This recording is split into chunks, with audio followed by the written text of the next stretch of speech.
Lighter to light Marthoma study four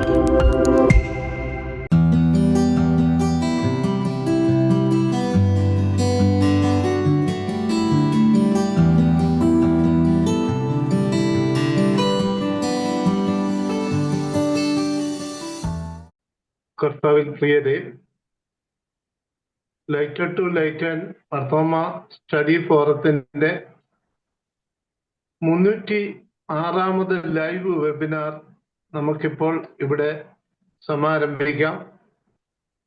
ഇവിടെ കടന്നു വന്നിരിക്കുന്ന ഏവരെയും ഈ യോഗത്തിലേക്ക് സ്വാഗതം ചെയ്തുകൊള്ളുന്നു. കർത്താവിൽ പ്രിയരെ, സാധാരണ നമ്മള് യോഗം ആരംഭിക്കുന്നത് പാട്ടുപാടി പ്രാർത്ഥിച്ചുകൊണ്ടാണല്ലോ. ഇന്ന് നമ്മൾ യോഗം ആരംഭിക്കുവാനായിട്ട് ക്ഷണിച്ചിരിക്കുന്നതും നമ്മുടെ അഡ്മിന്മാരിൽ ഒരാളായിരിക്കുന്ന ബഹുമാനപ്പെട്ട ബെന്നി തോമസ് പരിമണത്തിനെയാണ്. അദ്ദേഹം നമുക്ക് പുതിയൊരാളല്ല. ഗാനവും ഇതിനു മുമ്പ് അനവധി തവണ ആലപിച്ചിട്ടുണ്ട്, പ്രാർത്ഥിച്ചിട്ടുമുള്ള വ്യക്തിയാണ്. നമ്മള് പല സമയത്തും അവസാന സമയം ആശ്രയിക്കുന്ന വ്യക്തിയാണ്. അതുകൊണ്ട് കഴിഞ്ഞ ദിവസം ഞാൻ ഇന്ന് രാവിലെ പറഞ്ഞപ്പോൾ തന്നെ അദ്ദേഹം ഗാനം ആലപിക്കാമെന്ന് ഏൽക്കുകയും ഗാനം റെഡിയാവുകയും ചെയ്ത നല്ലൊരു ഗായകനാണ്. ഇതിനു മുമ്പ് പാട്ട് കേട്ടവർക്കൊക്കെ അറിയാം. വളരെ മനോഹരമായിട്ട് ഗാനം ആലപിക്കുന്ന വ്യക്തിയാണ്. അദ്ദേഹം ഇപ്പോൾ നോർത്ത് കരോളീന USA താമസിക്കുന്ന, കുടുംബമായിട്ട് അവിടെ താമസിക്കുന്നു. അദ്ദേഹത്തിന്റെ ഭാര്യ ഇടവകയുടെ മുൻ സെക്രട്ടറി, കഴിഞ്ഞ വർഷത്തെ സെക്രട്ടറി ഒക്കെ ആയിരുന്നു. വളരെ ആക്റ്റീവായിട്ട് ലൈറ്റർ ടു ലൈറ്ററിന്റെ വെബിനാറിൽ പങ്കെടുക്കുകയും വേണ്ട ക്രമീകരണങ്ങളും ചെയ്യുന്ന വ്യക്തിയാണ്. ഇപ്പോൾ ബഹുമാനപ്പെട്ട ബെന്നി തോമസ് പരിമണത്തിനെ പാട്ടുപാടി പ്രാർത്ഥിക്കുവാനായിട്ട് ക്ഷണിച്ചുകൊള്ളുന്നു.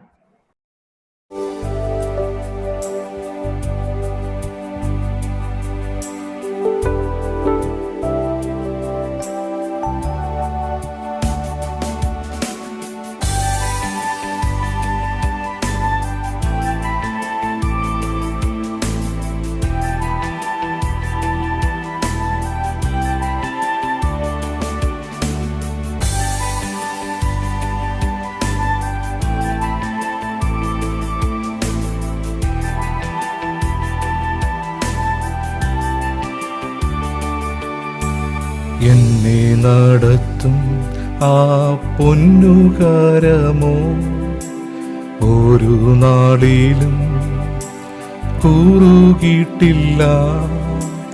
എന്നെ നടത്തും ആ പൊന്നുകരമോ ഒരു നാളിലും കുറുകിയിട്ടില്ല.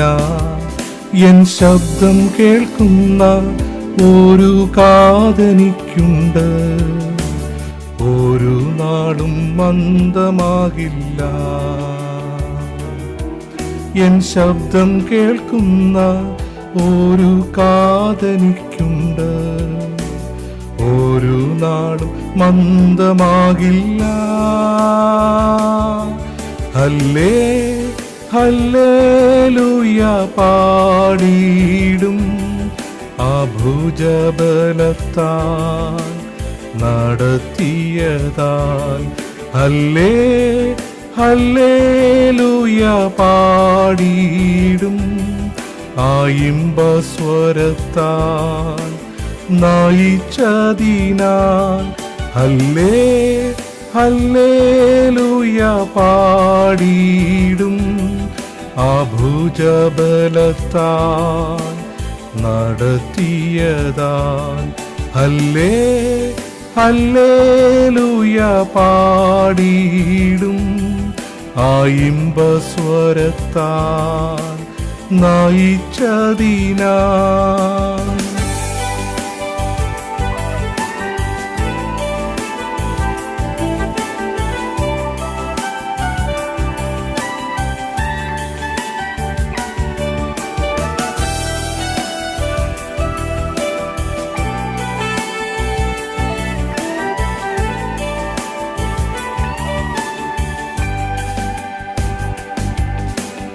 എന്നും നിറയ്ക്കും പാനപാത്രമുണ്ടെന്നും ഇന്നുവരെയും അത് കുറഞ്ഞിട്ടില്ല. എന്നും നിറയ്ക്കും പാനപാത്രമുണ്ടെന്നും ഇന്നുവരെയും അത് കുറഞ്ഞിട്ടില്ല. എൻ ദാഹം തീർക്കുന്ന ജീവനാദിയുണ്ടെന്നും ഒരു നാളും വറ്റിപ്പോകില്ല. എൻ ദാഹം തീർക്കുന്ന ജീവനാദിയുണ്ടെന്നും ഒരു നാളും വറ്റിപ്പോകില്ല. ഹല്ലേ ഹല്ലേലൂയ പാടിയിടും ആ ഭുജബലത്താൽ നടത്തിയതാൽ. ഹല്ലേ ഹല്ലേലൂയ പാടിയിടും ആ ഇമ്പസ്വരത്താൽ നയിച്ചതിനാൽ. ഹല്ലേ ഹല്ലേലൂയ പാടിയിടും ആ ഭുജബലത്താൽ നടത്തിയതാൽ. ഹല്ലേ ഹല്ലേലൂയ പാടിയിടും ആ ഇമ്പസ്വരത്താൽ നയിച്ചതിനാൽ.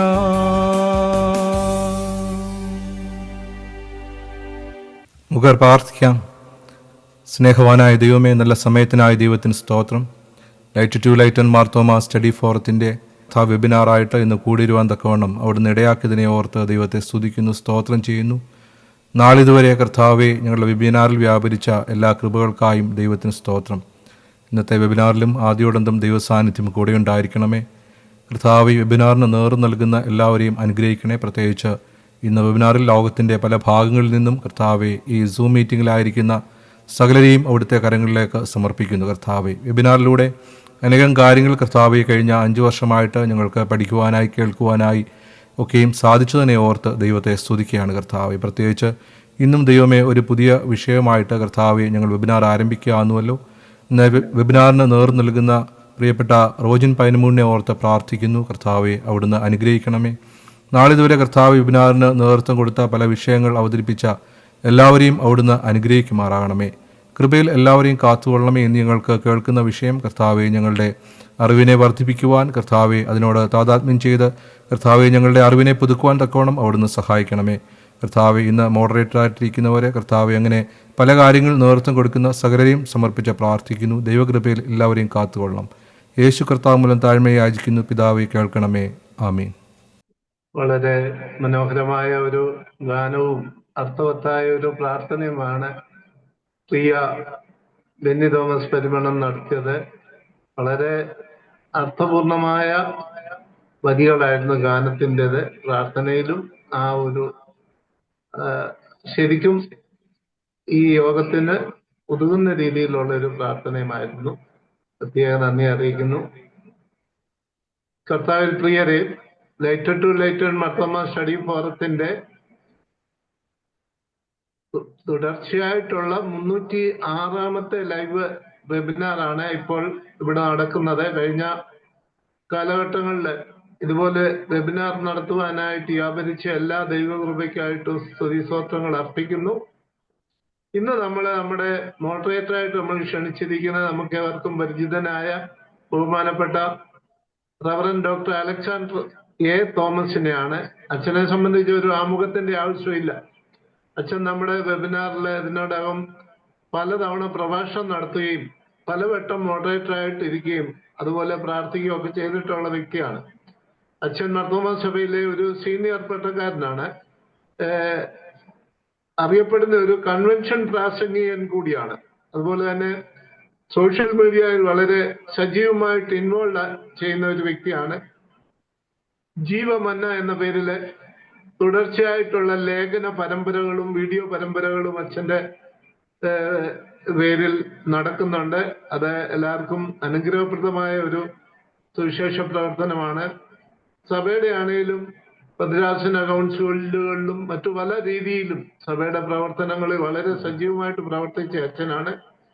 അച്ഛനെ ഇന്നത്തെ യോഗത്തിന്റെ മോഡറേറ്ററായിട്ട് എല്ലാവരുടെയും പേരിൽ സ്വാഗതം ചെയ്തുകൊള്ളുന്നു. ഇവിടെ കൂടിയിരിക്കുന്ന ഏവരെയും യോഗത്തിലേക്ക് സ്വാഗതം ചെയ്തുകൊള്ളുന്നു. ഇപ്പോൾ അച്ഛൻ മോഡറേറ്ററായിട്ട് പ്രവർത്തിക്കുന്നതായിരിക്കും. ലൈറ്റ് ടു ലൈറ്റ് സ്റ്റഡി ഫോറത്തിന്റെ 306 വെബിനാറിലേക്ക് പ്രിയപ്പെട്ട വിൽസൺ എല്ലാവരെയും സ്വാഗതം ചെയ്തു. എന്നാൽ മോഡറേറ്റർ എന്ന നിലയിൽ ഞാനും ആ സ്വാഗതം ആവർത്തിക്കുന്നു. 306 വെബിനാറുകൾ നടത്തുവാനായിട്ട് ദൈവം നൽകിയ അവസരത്തിനായിട്ട് ദൈവത്തെ സ്തുതിക്കുന്നു. ഇതൊരു വലിയ ദൈവ കൃപയായിട്ട് മനസ്സിലാക്കുന്നു. കാരണം അത്ര എളുപ്പമുള്ള ഒരു കാര്യമല്ല. എന്നാൽ ഒരിക്കൽ പോലും മുടക്കം വരാതെ ആനുകാലികമായ വിഷയങ്ങളെ അധികരിച്ചുകൊണ്ട് വളരെ അർത്ഥവത്തായിരിക്കുന്ന വെബിനാറുകൾ നടത്താനായിട്ട് ലൈറ്റ് ടു ലൈറ്റ് സ്റ്റഡി ഫോറത്തിന് സാധിച്ചു എന്നുള്ളത് വലിയൊരു അനുഗ്രഹമാണ്.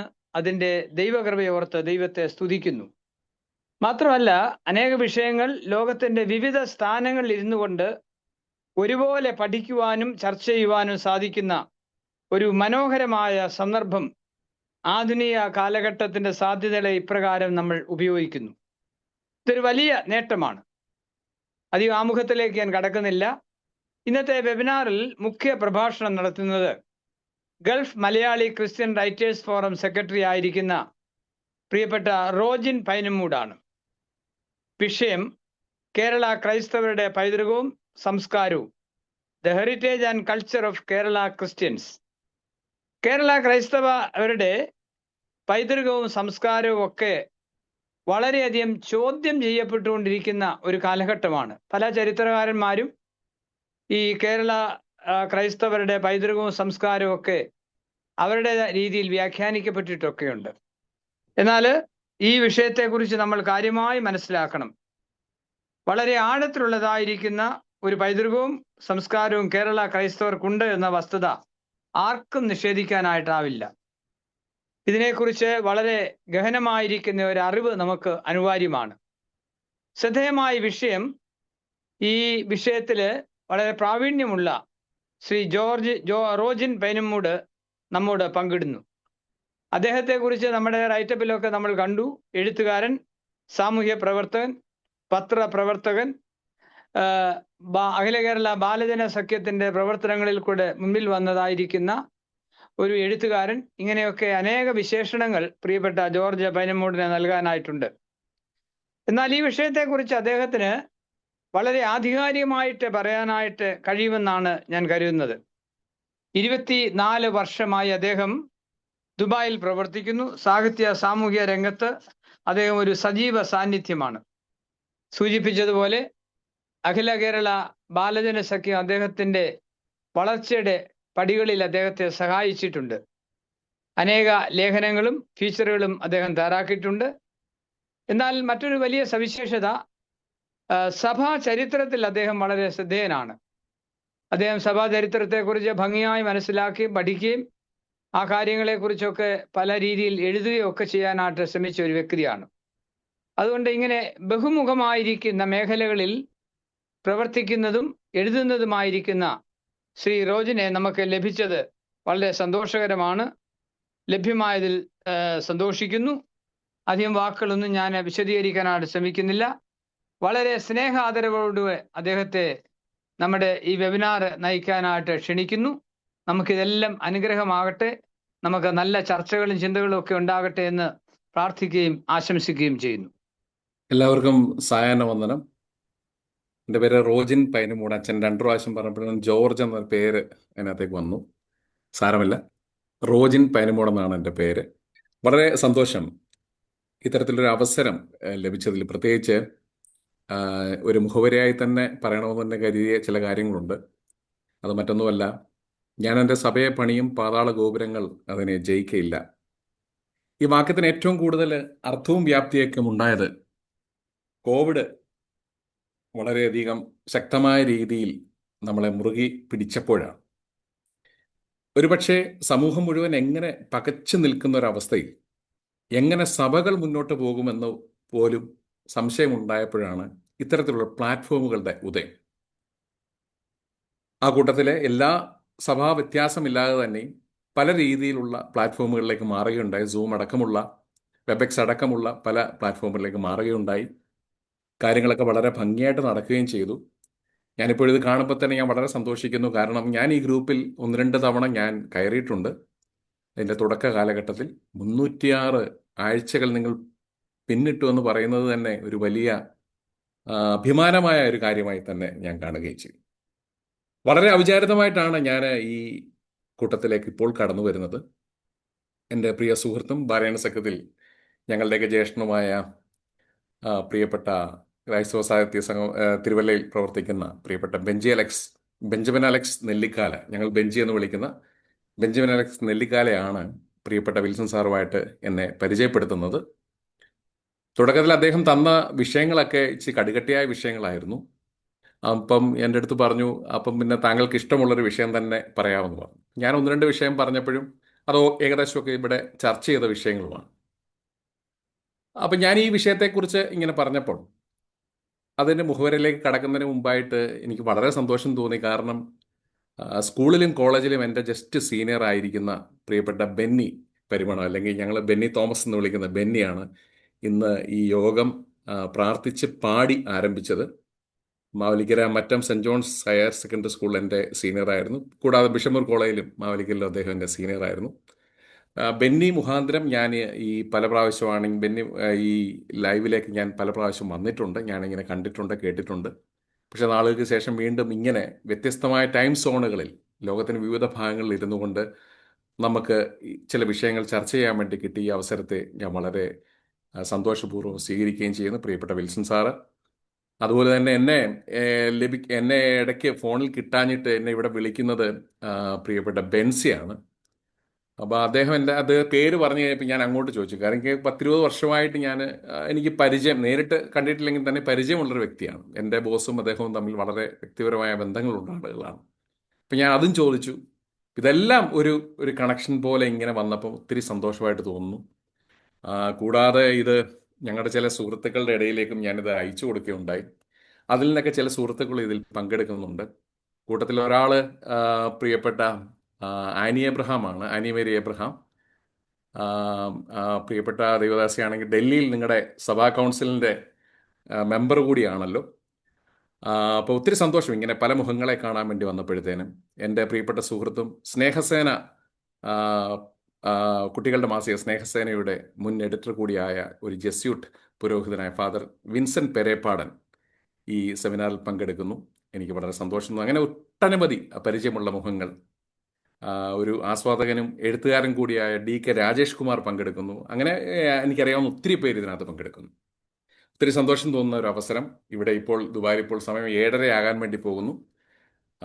ഞാനിന്നിവിടെ എടുക്കുവാൻ വേണ്ടി പോകുന്ന വിഷയം കേരള ക്രൈസ്തവരുടെ സംസ്കാരവും പൈതൃകത്തെക്കുറിച്ചാണ് ഞാൻ പറഞ്ഞതെങ്കിൽ തന്നെയും അത് വളരെ ഗഹനമായൊരു വിഷയമാണ്. ഒരുപക്ഷെ അത് കൂടുതൽ സംസാരിച്ചു കഴിഞ്ഞാൽ ഇതിൽ കൂടുതൽ സമയം വേണ്ടതുള്ളൊരു വിഷയമാണ്. അതുകൊണ്ട് ഞാൻ അതിന് തുനിയാതെ ഞാൻ പ്രിയപ്പെട്ട വിൽസൺ സാറിൻ്റെ അടുത്ത് പറയുകയും ചെയ്തു. 16 മുതൽ 19 നൂറ്റാണ്ടുകളിൽ കേരളത്തിൽ സുറിയാനി ക്രിസ്ത്യാനികളുടെ അല്ലെങ്കിൽ നസ്രാണികളുടെ ഇടയിൽ നടന്ന പാചക രീതികളെക്കുറിച്ചും അവരുടെ വേഷവിധാനങ്ങളെക്കുറിച്ചും ജീവിത ശൈലിയെക്കുറിച്ചുമൊക്കെ സംസാരിക്കുവാൻ വേണ്ടിയാണ് ഈ അവസരത്തെ ഞാൻ വിനിയോഗിക്കുന്നത്. അതിന് മുന്നോടിയായിട്ട് ഒരു കാര്യം പറയാൻ വേണ്ടി താല്പര്യപ്പെടുന്നു. അത് മറ്റൊന്നുമല്ല, കേരളത്തിൻ്റെ മുഖ്യമന്ത്രിയായിട്ട് ശ്രീ VD സതീശൻ അധികാരമേറ്റിട്ട് ആഴ്ചകൾ മാത്രമേ ആകുന്നുള്ളൂ. അദ്ദേഹത്തിൻ്റെ പുസ്തകം ഇപ്പോൾ DC പുറത്തിറക്കുകയുണ്ടായി. അതിന് ആദം നീ എവിടെയാകുന്നു എന്ന ഒരു പുസ്തകം. അത് കൃത്യമായ സമയത്താണ് DC ആ പുസ്തകം പുറത്തിറക്കിയിരിക്കുന്നത്. അത് നമ്മൾ പ്രത്യേകം ശ്രദ്ധിക്കണം. അതായത് ഇലക്ഷൻ കഴിയുന്നു, അദ്ദേഹം തിരഞ്ഞെടുക്കപ്പെടുമോ ഇല്ലയോ എന്നൊരു സംശയത്തിൻ്റെ മുൾമുലയിൽ നിൽക്കുന്ന അവസരത്തിലാണ് ഇത്തരത്തിലൊരു പുസ്തകം ഇറങ്ങുന്നത്. ഈ പുസ്തകം ഏറ്റവും കൂടുതൽ വായിക്കുന്നത്, ഞാൻ അടിവരയിട്ട് പറയാൻ വേണ്ടി താല്പര്യപ്പെടുന്നു, അത് നമ്മുടെ പുരോഹിത വർഗം തന്നെയാണ് ഏറ്റവും കൂടുതൽ വായിക്കുന്നതെന്നാണ് രസകരമായ ഒരു സംഭവം. ഞാൻ എൻ്റെ കണ്ണ് പർവ്വതങ്ങളിലേക്ക് ഉയർന്നു, എൻ്റെ സഹായം എവിടെ നിന്ന് വരും എന്ന് പറയുന്ന 121 സങ്കീർത്തനം കൃത്യമായിട്ട് പറയുന്ന അദ്ദേഹത്തിൻ്റെ പ്രസംഗ ശകലങ്ങളുമൊക്കെ നമ്മൾ സോഷ്യൽ മീഡിയയിലൂടെ അനവധി കണ്ടു കഴിയുകയും ചെയ്തല്ലോ. അതിലല്ല ഞാൻ പറയുന്നത്. അതൊക്കെ ഒരു രാഷ്ട്രീയക്കാരനാണെങ്കിൽ തന്നെയും, അല്ലെങ്കിൽ ഒരുപക്ഷെ കേരളത്തിൽ സതീശിനേക്കാളും നന്നായി വേദപുസ്തകം അറിയുകയും വായിക്കുകയുമൊക്കെ ചെയ്ത EM ശങ്കരൻ നമ്പൂതിരിപ്പാടും C. അച്യുതമേനോനും എന്നും വേദപുസ്തകം വായിച്ചിട്ട് മാത്രം കിടക്കുന്ന അന്തരിച്ച മുൻ മുഖ്യമന്ത്രി ഉമ്മൻചാണ്ടിയും ഒക്കെ കേരളം ഭരിച്ചവരാണല്ലോ.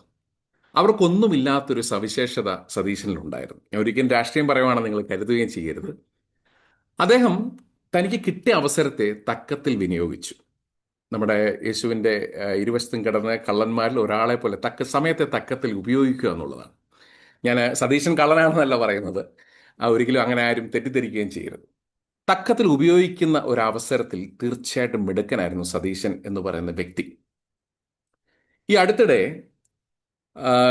നടന്ന ഒരു പുസ്തക പ്രകാശനത്തിൽ നമ്മുടെ മുൻ ധനകാര്യമന്ത്രി KM മാണിയുടെ മരുമകൻ, ശ്രീ സിവിൽ സർവീസ് റിട്ടയർഡായ MP ജോസഫിൻ്റെ ഒരു പുസ്തകം, അദ്ദേഹം കൂടി എഡിറ്ററായിട്ടുള്ള ഒരു പുസ്തകം പുറത്തിറക്കുകയുണ്ടായി. വിവിധ സഭകളിലെ മതമേലധ്യക്ഷന്മാരൊക്കെ പങ്കെടുക്കുന്ന ആ ഒരു യോഗത്തിൽ അദ്ദേഹം മുഖ്യപ്രസംഗം നടത്തിക്കൊണ്ട് പറയുന്ന ചില കാര്യങ്ങളുണ്ടായിരുന്നു. അതിൽ ഈ നസ്രാണി പാചകങ്ങളെക്കുറിച്ചൊക്കെ കൃത്യമായിട്ട് പറയുകയുണ്ടായി. ഒരു ക്രിസ്ത്യാനിക്ക് അറിയുന്നതിനേക്കാൾ കൂടുതൽ അറിവോടുകൂടി അദ്ദേഹം ആ പാചക വിധികളെക്കുറിച്ചൊക്കെ പല പല വിഭവങ്ങളെക്കുറിച്ചൊക്കെ സംസാരിക്കുകയുണ്ടായി. ഞാൻ ഓർക്കുന്നൊരു കാര്യമെന്ന് വെച്ച് കഴിഞ്ഞാൽ, കൂനംകുരിശ് സത്യത്തിൻ്റെ വർഷത്തെക്കുറിച്ച് ഇടയ്ക്കൊരു സംശയം ഉണ്ടായപ്പോൾ വേദിയിൽ ഇരുന്ന മെത്രോപ്പൊലിത്തമാർക്ക് പോലും സംശയമുണ്ടായപ്പോൾ, അവർക്ക് തന്നെ ഒരു സംശയം ഉണ്ടായപ്പോൾ കൃത്യം അല്ല ഇതാണ് കൃത്യമെന്ന് പറഞ്ഞുകൊണ്ട് 1599 എന്ന കൃത്യമായ വർഷം പോലും പറഞ്ഞുകൊണ്ട് ഞെട്ടിച്ച സതീശനും അദ്ദേഹത്തിൻ്റെ മന്ത്രിസഭയ്ക്കും ഒരു അഭിനന്ദനം അറിയിക്കുവാൻ വേണ്ടി ഈ അവസരത്തെ വിനിയോഗിക്കുന്നു. അദ്ദേഹം പറഞ്ഞത്, നിങ്ങൾ ആരും ഈ പുസ്തകം ഇങ്ങനൊരു പുസ്തകം എഴുതുന്നില്ലെങ്കിൽ ഞാൻ ഈ പുസ്തകം എഴുതുമെന്നൊരു വെല്ലുവിളി കൂടി ക്രിസ്ത്യൻ സമൂഹത്തിന് കൊടുത്തുകൊണ്ടാണ് അദ്ദേഹത്തിൻ്റെ പ്രസംഗം അവസാനിപ്പിച്ചത്. അതിൽ പറഞ്ഞ ചില കാര്യങ്ങളെക്കുറിച്ച് അതുമായിട്ട് ഞാൻ വർഷങ്ങളായിട്ട് കാണുകയും വായിക്കുകയൊക്കെ ചെയ്ത ചില അറിവുകൾ മാത്രം ഇവിടെ പങ്കിടുവാൻ വേണ്ടിയാണ് ഞാൻ എൻ്റെ അവസരത്തെ വിനിയോഗിക്കുന്നത്. തീർച്ചയായിട്ടും ഇതിൻ്റെ മോഡറേറ്ററോ അല്ലെങ്കിൽ പ്രിയപ്പെട്ട വിൽസൺ സാറോ ഇതിൻ്റെ സമയമാകുമ്പോൾ കൃത്യമായിട്ട് ഇവിടെ ഒരു മെസ്സേജ് എനിക്ക് തരുകയുമാണ്, എപ്പോൾ നിർത്തണമെന്നുള്ളത്. ആ സമയം തന്നെ ഞാൻ കൃത്യമായിട്ട് നിർത്തുകയും ചെയ്യും. കാരണം അത്രത്തോളം ഗഹനമായ ഒരു വിഷയമാണ് ഇത്. ഈ കേരളത്തിലെ ക്രൈസ്തവരെ സംബന്ധിച്ച് അവരുടെ സംസ്കാരത്തെക്കുറിച്ചൊക്കെ നമ്മൾ പറയുമ്പോൾ വളരെയധികം ഗഹനമായ വിഷയമാണെന്ന് ഞാൻ പറഞ്ഞെങ്കിൽ തന്നെയും അതിനകത്ത് ഒരു കൃത്യമായ പാരമ്പര്യം ഉള്ള ഒരു മതം തന്നെയാണ് ക്രൈസ്തവ മതം.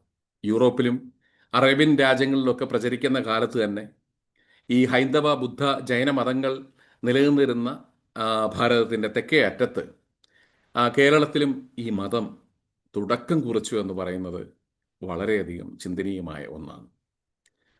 പക്ഷേ ക്രിസ്തുമതത്തിൻ്റെ ഉത്ഭവവും വളർച്ചയും സമകാലീന സാമൂഹിക രാഷ്ട്രീയ സാഹചര്യങ്ങളിലെ കേരളത്തിൻ്റെ ചർച്ചയ്ക്ക് വിധേയമാകുന്ന ഒരു വിഷയം തന്നെയാണ്. പ്രിയപ്പെട്ട അച്ഛൻ പറഞ്ഞ പോലെ തന്നെ അത് വളരെയധികം സട്ടിലായിട്ടുള്ള അല്ലെങ്കിൽ വളരെയധികം തിന്നായിട്ടുള്ള ഒരു സംഭവം അല്ല.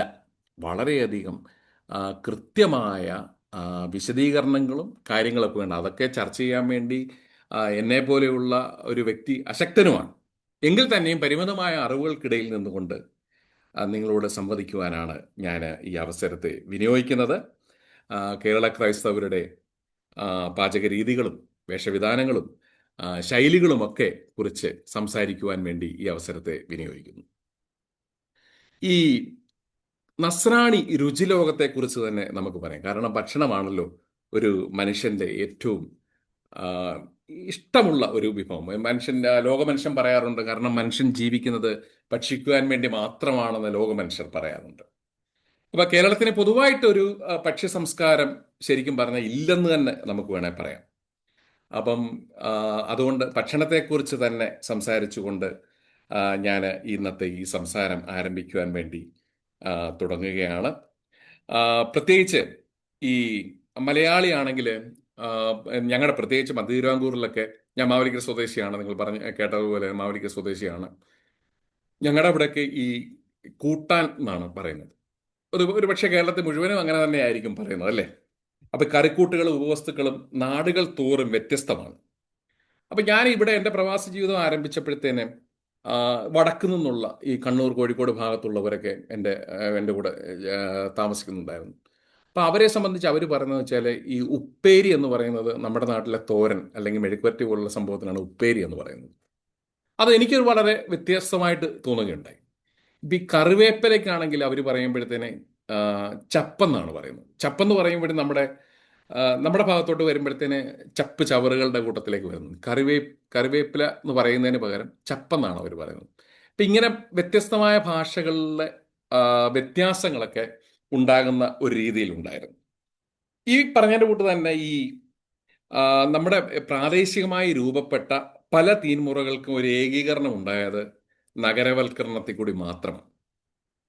ആ രീതിയിൽ ഈ നഗരവൽക്കരണം പറയുമ്പോൾ തന്നെ നമുക്കറിയാം, ഈ പാചക സംബന്ധമായിട്ടുള്ള അനേക പുസ്തകങ്ങൾ നമ്മുടെ നാട്ടിൽ ഈ കഴിഞ്ഞ ഒരു 60-70 വർഷങ്ങളായിട്ടുണ്ടായി. വനിത പോലെയുള്ള സ്ത്രീ പ്രസിദ്ധീകരണങ്ങളിലാണെങ്കിൽ പാചകം എന്ന പേരിൽ തന്നെ ഒരു പുസ്തകം തന്നെ ഉണ്ടാകുന്ന ഒരു രീതിയിലേക്ക് ഉണ്ടായി. അപ്പം ഈ നമ്മളെ സംബന്ധിച്ച് ഈ ചോറിനൊപ്പം സദ്യക്ക് ഉപയോഗിക്കുന്ന സസ്യ മാംസ വിഭവങ്ങൾക്ക് ഓരോ ദേശം എന്ന് ഉദ്ദേശിച്ച് കേരളത്തിന്റെ വിവിധ ഭാഗങ്ങളിലും വ്യത്യസ്തങ്ങളായ രുചിയുണ്ട്. അതിനകത്ത് മധ്യ കേരളത്തിൽ നസ്രാണികൾക്കിടയിൽ പ്രചാരമുള്ള പല തീരുമുറകളും മാംസവിഭവങ്ങൾക്ക് മുൻഗണന നൽകുന്നവയാണ്. അപ്പൊ ഈ കുശിനി എന്നൊരു വാക്കുപോലും വന്നത്, ക്യുസൈൻ എന്ന് പറയുന്ന ആ വാക്കുപോലും വന്നത് പോർച്ചുഗീസിൽ നിന്ന്. ആ രീതിയിലുള്ള മാറ്റങ്ങൾ ഉണ്ടായിട്ടുണ്ട്. ഈ ചൊറുക്ക എന്നും സുറുക്ക എന്നൊക്കെ നമ്മൾ വിളിക്കുന്ന സുർ എന്ന് പറയുന്ന ഒരു പോർച്ചുഗീസ് വാക്കുണ്ട്. അത് നിങ്ങൾ കേട്ടിട്ടുണ്ടാകും. ഈ സുറുക്ക എന്ന് പറയുന്ന അല്ലെങ്കിൽ ചൊറുക്ക എന്ന് നാടൻ ഭാഷയിൽ പറയുന്ന ഈ ഒരു പോർച്ചുഗീസ് വാക്കാണ്. കൊങ്കൺ തീരങ്ങളിൽ കാണപ്പെട്ടിരുന്ന ഒരുതരം കള്ളാണത്. പുളിപ്പിച്ച കള്ളാണ് ചൊറുക്ക. ഇന്നും യഹൂദരും നസ്രാണികളും മാത്രം കറിയിൽ ചേർക്കുന്ന ഒരു സംഭവമാണ് ഈ ചൊറുക്ക. കൊങ്കൺ തീരങ്ങളിലുള്ള ക്രിസ്ത്യാനികൾക്കിടയിൽ ഈസ്റ്ററിനാണെങ്കിൽ അവർ സന്ന എന്ന് പറയുന്ന നമ്മുടെ കേരളത്തിൻ്റെ രീതിയിലുള്ള ഒരു വട്ടയപ്പം പോലെയുള്ള ഒരപ്പം ഉണ്ടാക്കാറുണ്ട്. കള്ളൊഴിച്ച് പുളിപ്പിച്ചാണ് ഈ മാവ് ഉണ്ടാക്കുന്നത്. ഗോവൻ ക്രിസ്ത്യാനികളുടെ ഒരു വിശിഷ്ട വിഭവം തന്നെയാണ് ഇത്. അങ്ങനെ വെള്ളയപ്പം, വട്ടയപ്പം, അങ്ങനെ കള്ളും ഈസ്റ്റും ഒക്കെ ചേർത്തുന്ന പുളിപ്പിക്കുന്ന അപ്പങ്ങൾ, നൂലപ്പം, പാലപ്പം, നെയ്യപ്പം, കാരയപ്പം, അച്ചപ്പം, കുഴലപ്പം, അവലോസുണ്ട, പിടി എങ്ങനെ പറയുന്ന പലവിധങ്ങളായുള്ള ഇംഗ്ലീഷ് പലഹാരങ്ങളായിട്ടാണ് നമ്മൾ ഇതിനെ കാണുന്നതെങ്കിൽ തന്നെയും ഇതൊക്കെയും പോർച്ചുഗീസ് കുശിനികളുടെ സ്വാധീനത്തിൽ നിന്നും കടന്നു വരുന്നവയാണെന്ന് നമ്മൾ മനസ്സിലാക്കണം. പ്രത്യേകിച്ച് വൈൻ, റൊട്ടി, ബിസ്ക്കറ്റ്, കേക്ക് എന്ന് പറയുന്ന ശീമപലഹാരങ്ങൾ ആദ്യം പിറവിയെടുത്തതും ഈ കുശിനികളിലാണ്. അപ്പം, പുട്ട്, വട്ടയപ്പം എന്നുള്ള പലവിധങ്ങളായുള്ള വിദേശങ്ങളായുള്ള പല ഭക്ഷണ രീതികളും കേരളത്തിലേക്ക് വന്നത് ഈ പോർച്ചുഗീസുകാരിൽ നിന്നാണ്. അങ്ങനെ ഒരു സവർണ ഹിന്ദുക്കളുടെ ഇടയിൽ മ്ലേച്ഛമായി കരുതിയിരുന്ന പല ഭക്ഷണ രീതികളുണ്ട്. അതിലൊന്നാണ് ഈ പുട്ടെന്ന് പറയുന്നത്. അത് ഞാൻ അതിനെക്കുറിച്ച് വിശദമായിട്ട് സംസാരിക്കാൻ വേണ്ടി ഈ അവസരത്തെ വിനിയോഗിക്കുന്നില്ല. എങ്കിൽ തന്നെ നിങ്ങൾക്ക് മനസ്സിലായി, പുട്ടെന്ന് പറയുന്ന ആ ഒരു ഭക്ഷണത്തെ വളരെ വികലമായ രീതിയിൽ തന്നെയായിരുന്നു ആ കാലഘട്ടത്തിൽ പറഞ്ഞുകൊണ്ടിരുന്നത്. ഇന്നത് ഒരു പോർച്ചുഗീസ് വിഭവം. അതിന് ചില ഭാഷാന്തരം ഉണ്ടായിട്ട് ചിലയിടത്ത് പിട്ടെന്നും പറയാറുണ്ട്. നമ്മൾ ഇംഗ്ലീഷിലായപ്പോഴത്തേന് അതിന് ഗംഭീരമായ പേര് കൊടുത്തു, സ്റ്റീം കേക്ക് എന്നൊക്കെ പറഞ്ഞുകൊണ്ട് അതിന് പേര് കൊടുക്കുകയുണ്ടായി. ഈ നോമ്പ് കാലം വരുമ്പോഴത്തേനാണെങ്കിൽ മാംസത്തിന്റെ വിലക്ക് കർശനമായിരുന്നു. പ്രത്യേകിച്ച് വലിയ നോമ്പിന്റെ കാലത്ത് 7 വെള്ളിയാഴ്ചയും ഒടുക്കത്തെ ശനിയാഴ്ചയും കർത്താവിന്റെ പിറവിയുടെ തലേനാൾ 9 ദിവസങ്ങളിൽ ഒരു നേരം നിഷ്കർഷിച്ചിരുന്നു. ഇപ്പൊ ലത്തീൻ ക്രമത്തിലേക്ക് വരുമ്പോഴത്തേന് അവർക്ക് മീൻ വിലക്കുണ്ടായിട്ടിരുന്നില്ല. ഞാൻ അതിനെക്കുറിച്ച് അറിയുന്നത് വളരെ നാളുകൾക്ക് ശേഷമാണ്. പാടും പാതിരി എന്ന് അറിയപ്പെടുന്ന ഫാദർ പോൾ പൂവത്തിങ്കിൽ, ഇന്ത്യയിലെ അറിയപ്പെടുന്ന ഒരു വോക്കോളിസ്റ്റ് കൂടിയാണല്ലോ. അദ്ദേഹം എൻ്റെ അടുത്ത സുഹൃത്താണ്. ഒരിക്കൽ ദുബൈയിൽ വന്നപ്പോൾ ഉച്ചയ്ക്ക് ഭക്ഷണം കഴിക്കാൻ വേണ്ടി ഞങ്ങൾ ഹോട്ടലിൽ പോയപ്പം ഈ നോമ്പ് സമയമാണ്. അപ്പം ഞങ്ങൾ ഇങ്ങനെ പറഞ്ഞു, അച്ഛനെ ഒരു ബുദ്ധിമുട്ടായിരിക്കുമല്ലോ, കുഴപ്പമില്ല, എനിക്ക് മീൻ കഴിക്കാം എന്ന് പറഞ്ഞപ്പോഴാണ് ഞാൻ മനസ്സിലാക്കുന്നത് ഈ സമയത്ത് ഈ മീനിനകത്ത് വിലക്കില്ലായിരുന്നു എന്നുള്ളത്. സുറിയാനി ക്രമത്തിലുള്ളവർക്ക് മോരും പാലും കശുവണ്ടിപ്പരിപ്പും മീനും ഒക്കെ കഴിക്കുന്നത് വിലക്കായിരുന്നുവെങ്കിലും സുറിയാനിക്കാർ വിലക്ക് ലംഘിച്ചാൽ ചാവുദോഷത്തിൽ വീഴുമായിരുന്നൊക്കെ പറഞ്ഞു അദ്ദേഹത്തിൽ നിന്നും അന്ന് എനിക്ക് കേൾക്കുവാൻ വേണ്ടി സാധിച്ചു. ലത്തീൻ ക്രമത്തിലുള്ളവർക്ക് ഇറച്ചി വിലക്ക് മാത്രമുള്ള ദിവസങ്ങൾ പ്രത്യേകം തിരിച്ചറിയുന്ന ഒരു കാലം കൂടി ഉണ്ടായിരുന്നു. അതിന് പ്രത്യേകമായിട്ടുള്ളത് അന്ന് കറിമീനായിരുന്നു. നേർച്ച സദ്യയായിട്ട് ആദ്യം ഈ ക്രൈസ്തവ സമൂഹത്തിന് സ്നേഹവിരുന്നിനെയൊക്കെ അർപ്പിച്ചിരുന്നതും ഈ ദൂരദിക്കിൽ നിന്നുള്ള കർമ്മങ്ങളിൽ പങ്കെടുത്തവരും ഒക്കെ പ്രത്യേകമായ ഊട്ടുതിരുന്നാളിലായിരുന്നു അവരൊക്കെ പങ്കു ചേർന്നിരുന്നത്. പന്തിഭോജനത്തിൽ ലത്തീൻ കത്തോലിക്കരായിരുന്നു അന്ന് മുന്നിൽ നിന്നിരുന്നത്. മർത്തോമാ നസ്രാണികൾ പദവികൾ മാനിച്ചിരുന്നു കൊണ്ട് മിശ്രഭോജനത്തിൽ അന്ന് താല്പര്യം കാണിച്ചിരുന്നില്ല എന്നുള്ളതുമാണ് യാഥാർത്ഥ്യം. എന്നാൽ കോഴിക്കോട്ടേക്കൊക്കെ കടന്നു വരുമ്പോഴത്തേനെ ഭക്ഷണത്തിനകത്ത് വളരെയധികം മാറ്റമുണ്ടായി. പ്രത്യേകിച്ച് ഊട്ടിന് മൊർക്കാളിനും പുളിങ്കറിയും എരിശ്ശേരിയും കൂട്ടുകറിയും മുളക് വെള്ളവും ഒക്കെ കൊടുക്കണമെന്ന് പറഞ്ഞുകൊണ്ട് ഒരു രീതിയിൽ ഉണ്ടായിരുന്നു. അങ്ങനെ മേൽപ്പറഞ്ഞ അക്കാലത്തെ സദ്യവട്ടങ്ങളൊക്കെ മേൽജാതി ഹിന്ദുക്കളുടേത് മാത്രമായിരിക്കുമ്പോൾ മത്സ്യമാംസ ഉപയോഗം നിഷിദ്ധമായിരുന്ന ഒരു കാലം ഉണ്ടായിരുന്നു. ആ സമയത്താണ് ഈ ആട്ടിൻ മാംസം ചേർന്ന അജമാംസ രസായനവും അതുപോലെ ഈ കോഡ് ലിവറിൻ്റെ ഓയിൽ കടുമത്സ്യത്തിൻ്റെ ചേർന്ന ദേഹ പോഷണ സംബന്ധമായുള്ള കാര്യങ്ങളുമൊക്കെ ആയുർവേദത്തിൽ ക്ഷയരോഗത്തിന് പ്രതിവിധിയായിട്ട് കൊടുക്കുന്ന ഒരു സംഭവം ഉണ്ടായിരുന്നത്.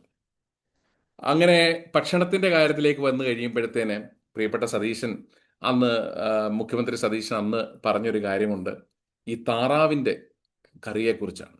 താറാവിൻ്റെ കറി പലയിടത്തും പല ശൈലിയിലും, അവിടെ അങ്കമാലി ഭാഗത്തൊക്കെ ഈ തൃശ്ശൂർ നമ്മുടെ എറണാകുളം ഭാഗത്തൊക്കെ ആണെങ്കിൽ അത് വെള്ളക്കറി ആണെങ്കിൽ കുട്ടനാട് ഭാഗത്തേക്ക് വരുമ്പോഴത്തേന് അതിൻ്റെ കളർ മാറി അത് ഒരു കറുത്ത കളറിലേക്ക് അല്ലെങ്കിൽ ബ്രൗൺ കളറിലേക്ക് അത് വരികയാണ്. താറാവ് റോസ്റ്റ്, താറാവ് പിരളൻ, താറാവ് പാൽക്കറി, താറാവിനെ ചാറോട് പൊരിച്ചത്, അങ്ങനെ അതിനൊക്കെ മസാലയാണ് അതിനകത്തേക്ക് മുമ്പിട്ട് നിൽക്കുന്നത്.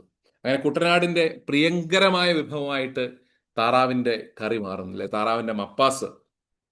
അങ്ങനെ ഇത് പറയുമ്പോൾ തന്നെയും കേരളത്തിൻ്റെ കോഴിക്കറിയെക്കുറിച്ച് പറയുമ്പോൾ, പ്രത്യേകിച്ച് നസ്രാണിൽ ഉണ്ടാകുന്ന കോഴിക്കറിയെക്കുറിച്ചൊക്കെ പറയുമ്പോഴത്തേക്ക് ശരിക്കും പറഞ്ഞാൽ നാവിലെ രസമുകുളങ്ങളൊക്കെ ഓരോരുത്തരുടെയും ഇപ്പോൾ പ്രത്യേകമായ ആ രുചിയിലേക്ക് നിങ്ങൾ പോവുകയുണ്ടാകും എന്ന് എനിക്ക് ഉറപ്പാണ്. ഇപ്പം നാടൻ കോഴിയാണ് ഇതിനു വേണ്ടി ചേർക്കുന്നത്. പ്രത്യേകിച്ച് കോഴി പിരളൻ എന്ന വിഭവത്തിലാണ് വിനാഗിരി ചേർക്കുമെങ്കിലും തേങ്ങാപ്പാൽ അന്ന് ഒഴിവാക്കുന്ന ഒരവസ്ഥയായിരുന്നു. അങ്ങനെ വന്ന ആലപ്പുഴക്കാരുടെ മാത്രമായി പറയുന്ന മസാല ചിക്കൻ കറി, ആട്ടിറച്ചി വറുത്തത്, ആടിൻ്റെ കരള് എടുത്തിട്ട് പിരളൻ ചെയ്തത്, അങ്ങനെ തെക്കൻ കേരളത്തിലുണ്ട്. ഉണക്കിയ പോത്തിറച്ചി ചതച്ചുലർത്തിയത് കിഴക്കൻ മലമ്പ്രദേശത്തിലുണ്ട്. ഇടിയിറച്ചി എന്ന രീതിയിലുള്ള ഈ ഒരു ഭക്ഷണവും ആ ആളുകളുടെ ഇടയിൽ വളരെയധികം ഫേമസ് ആയിരുന്നു. വേട്ടയാടി കിട്ടുന്ന പന്നിയും കാട്ടുപോത്തും മ്ലാവും ഉണക്കിയായിരുന്നു ഇതിൻ്റെ പൂർവികര് അന്ന് ഉണ്ടാക്കിക്കൊണ്ടിരുന്നത്.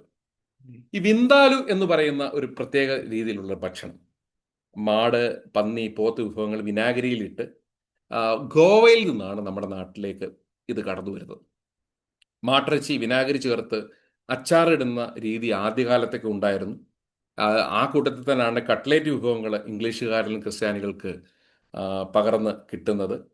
അങ്ങനെ പോർക്ക് പാചകം ചെയ്യുന്ന വിദ്യകൾ പഠിച്ചത് പോർച്ചുഗീസുകാരാണ്.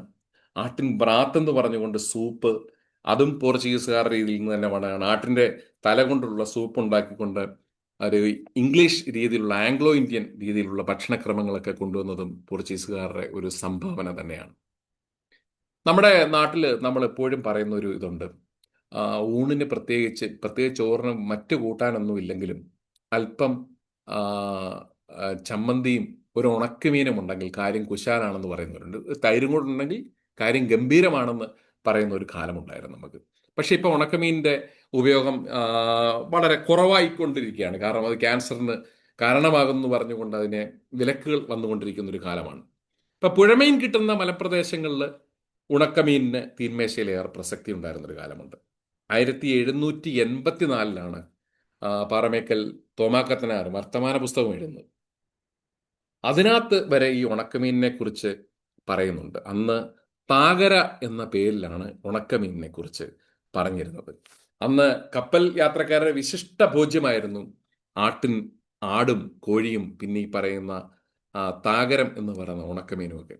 ഈ വർത്തമാന പുസ്തകത്തിൻ്റെ ഒരു പ്രത്യേക ഒരു പദത്തിൽ അതിനകത്ത് മൗറീഷ്യസ് ദ്വീപിൽ നിന്നും പുതുച്ചേരിക്ക് പോകുന്ന ഒരു ഫ്രഞ്ച് കപ്പലിൻ്റെ കപ്പിത്താനോട് ദീനക്കാർക്ക് വേണ്ടി ഏതാനും കോഴികളെ ആവശ്യപ്പെടുമ്പോൾ കരിയാറ്റി മെത്രാന്റെ കപ്പിത്താന് ഒരു ആട്ടുംമുട്ടനെ സമ്മാനമായി കൊടുത്തയക്കുന്നുണ്ട് എന്ന് പറയുന്നുണ്ട്. ഈ വർത്തമാന പുസ്തകം വായിച്ചപ്പോഴാണ് നമ്മുടെ ആദ്യമായിട്ട് ഈ ക്വാറന്റൈൻ എന്നുള്ള ഒരു പദത്തെക്കുറിച്ചുള്ള, നമ്മൾ കോവിഡ് കാലത്ത് കേട്ട് വളർന്ന ക്വാറന്റൈൻ എന്നുള്ള പദത്തെക്കുറിച്ചൊക്കെ ആദ്യമായി കേൾക്കുന്നത്. അതൊക്കെ ഈ കോവിഡ് സമയത്താണ് അതിനെക്കുറിച്ച് കൂടുതൽ വായനയ്ക്ക് വേണ്ടിയുള്ള അവസരം ഉണ്ടാകുന്നത്. ഇങ്ങനെ പല പുസ്തകങ്ങളിലും, പ്രത്യേകിച്ച് ഈ തോമാക്കത്തനാരുടെ ഈ പുസ്തകത്തിനകത്തെ പലവിധ വിഭവങ്ങളെക്കുറിച്ച് തന്നെ പറയുന്നുണ്ട്. ആ കാര്യം പറയുമ്പോൾ തന്നെ ഞാൻ കുറച്ചുകൂടി മുന്നോട്ട് പോവുകയാണ്. അത് മറ്റൊന്നുമല്ല, ഈ 16 മുതൽ 19 നൂറ്റാണ്ടുകളെ കുറിച്ചാണല്ലോ നമ്മളിപ്പോൾ ചർച്ച ചെയ്തുകൊണ്ടിരിക്കുന്നത്. ആ കാലത്താണ് ഇവിടെ വന്ന പാതിരിമാരെ കുറിച്ച് നമ്മൾ എടുത്തു പറയേണ്ടത്. പ്രത്യേകിച്ച് ജസ്യൂട്ട്, കർമ്മലീത്ത, ആംഗ്ലിക്കൻ, പിന്നീട് വന്ന പ്രൊട്ടസ്റ്റന്റ് മിഷണറിമാർ, ഇവരുടെ എല്ലാം തന്നെ വിവരണങ്ങളിൽ നമുക്ക് മനസ്സിലാക്കാൻ വേണ്ടി സാധിക്കുന്ന, കേരളത്തിൽ കൃഷിമുഖ്യമായ രീതിയിലായിരുന്നു ഈ പ്രവർത്തനങ്ങൾ നടന്നത്.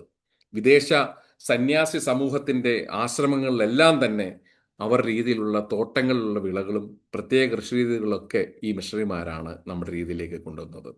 ആ കൂട്ടത്തിൽ എടുത്തു പറയേണ്ട ഒരു വ്യക്തിയാണ് ജസ്യൂട്ട് പുരോഹിതരിൽ ശ്രേഷ്ഠന്മാരായ തെങ്ങിൻ തോപ്പുകളെ കുറിച്ച് ആർട്ടെ പാൽമരിക്ക എന്ന ഗ്രന്ഥം എഴുതിയ ഒരു പുരോഹിതനെ എടുത്തു പറയേണ്ട ഒരു കാര്യമാണ്. തെക്കേ അമേരിക്കയിലെ, ആഫ്രിക്കയിലെയും തെക്ക് കിഴക്കൻ ഏഷ്യയിലെയും ഒക്കെ പഴവർഗ്ഗങ്ങൾ, ചെടികൾ ഗോവയിലും പിന്നീട് കേരളത്തിലേക്കും കൊണ്ട് നട്ടുവളർത്തിയ ആ വിദേശ മിഷണറിമാരുടെ ഏറിയ ഒരു വലിയ പങ്ക് ഇതിനകത്തുണ്ട്. ഇത്രയും പറഞ്ഞപ്പോഴാണ് ഞാൻ ഇതിൽ നിന്നും അല്പം ഒന്ന് ഇനി ഭക്ഷണ കാര്യങ്ങളിൽ നിന്ന് ഒന്ന് വ്യതിചലിച്ച് ഞാൻ പിന്നീട് ഇതിലേക്ക് തന്നെ എത്താം. അല്പം വ്യതിചലിക്കാൻ വേണ്ടി ഞാൻ ഈ അവസരത്തെ വിനിയോഗിക്കുന്നത്.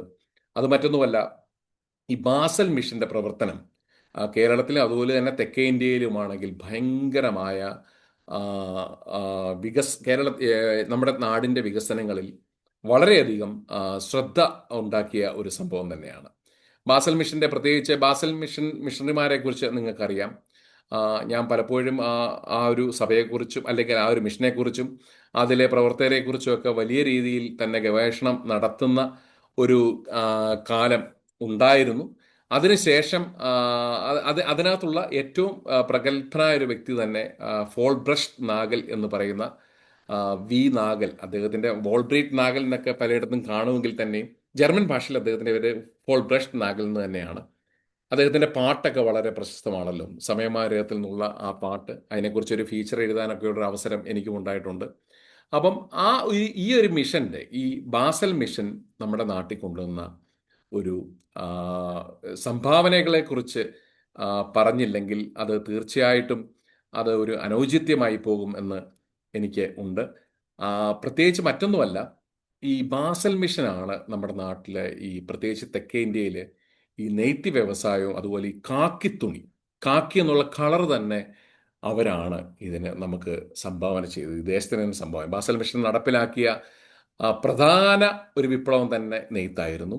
1852 കണ്ണൂരിൽ ഒരു നെയ്ത്ത് ഫാക്ടറി തന്നെ ആരംഭിക്കുന്നത്. പിൽക്കാലത്ത് ദക്ഷിണേന്ത്യയിലെ തന്നെ ഏറ്റവും വലിയ തുണി ഉൽപ്പാദന കേന്ദ്രമായിട്ട് അത് മാറി. യൂറോപ്പിൽ നിന്ന് ഇറക്കുമതി ചെയ്ത തറികൾ, ഫ്ലൈ ഷട്ടിൽ എന്ന് പറഞ്ഞൊരു തറി, ഒരു ജക്കാർഡ് ലൂം എന്ന് പറഞ്ഞുകൊണ്ടൊരു അത് ഉപയോഗിച്ചുകൊണ്ട് പ്രസിദ്ധമായ രീതിയിൽ, ലോകപ്രസിദ്ധമായ രീതിയിൽ തന്നെ കാക്കി എന്ന് പറയുന്ന ഒരു തുണിയുടെ ഉത്ഭവം ബാസൽ മിഷന്റെ കണ്ണൂരിലെ ഫാക്ടറിയിലാണ് ഉണ്ടായത്. മരത്തൊലിയിൽ നിന്ന് നിർമ്മിച്ച ഒരു ഡൈ ഉപയോഗിച്ചുകൊണ്ട് ആദ്യമായിട്ട് കാക്കി നിറത്തിലുള്ള തുണി നിർമ്മിച്ചു.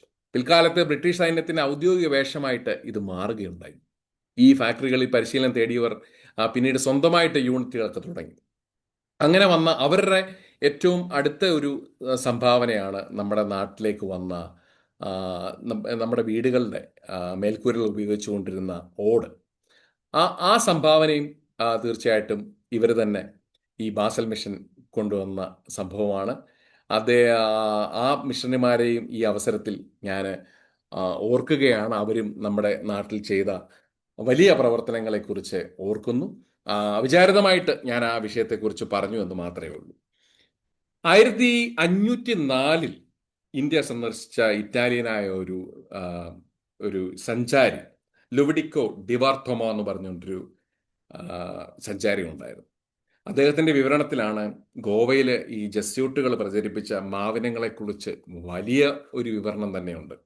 അപ്പോൾ കിഴക്കേ ഇന്ത്യയിൽ നിന്നും ബർമയിൽ നിന്നും അതുപോലെ തന്നെ ബംഗ്ലാദേശിൽ നിന്നും പല ഭാഗത്തേക്കും വന്ന ഫലമാണ് ഈ മാങ്ങ.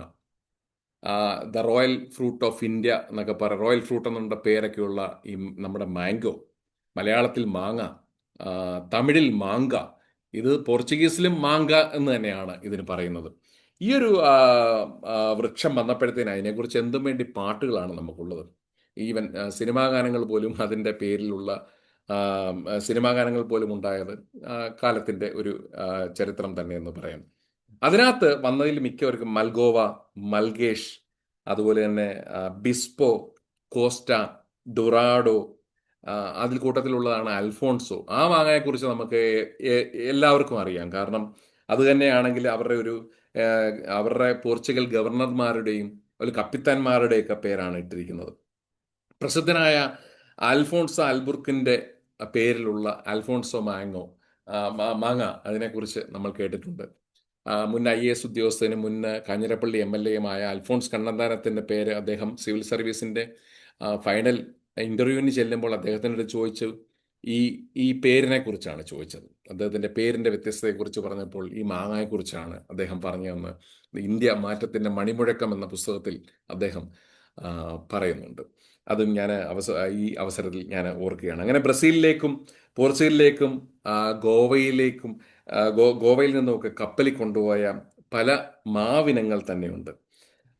വർത്തമാന പുസ്തകം, തോമാക്കത്തനാരുടെ വർത്തമാന പുസ്തകത്തിന്റെ ഇടയ്ക്ക് പുസ്തകത്തിലാണെങ്കിൽ ഇടയ്ക്ക് ബ്രസീലിനെ കുറിച്ച് പറയുമ്പോൾ നാട്ടിലുള്ള കാകനികളെ കുറിച്ച് പറയുന്ന ഒരു ഭാഗമുണ്ട്.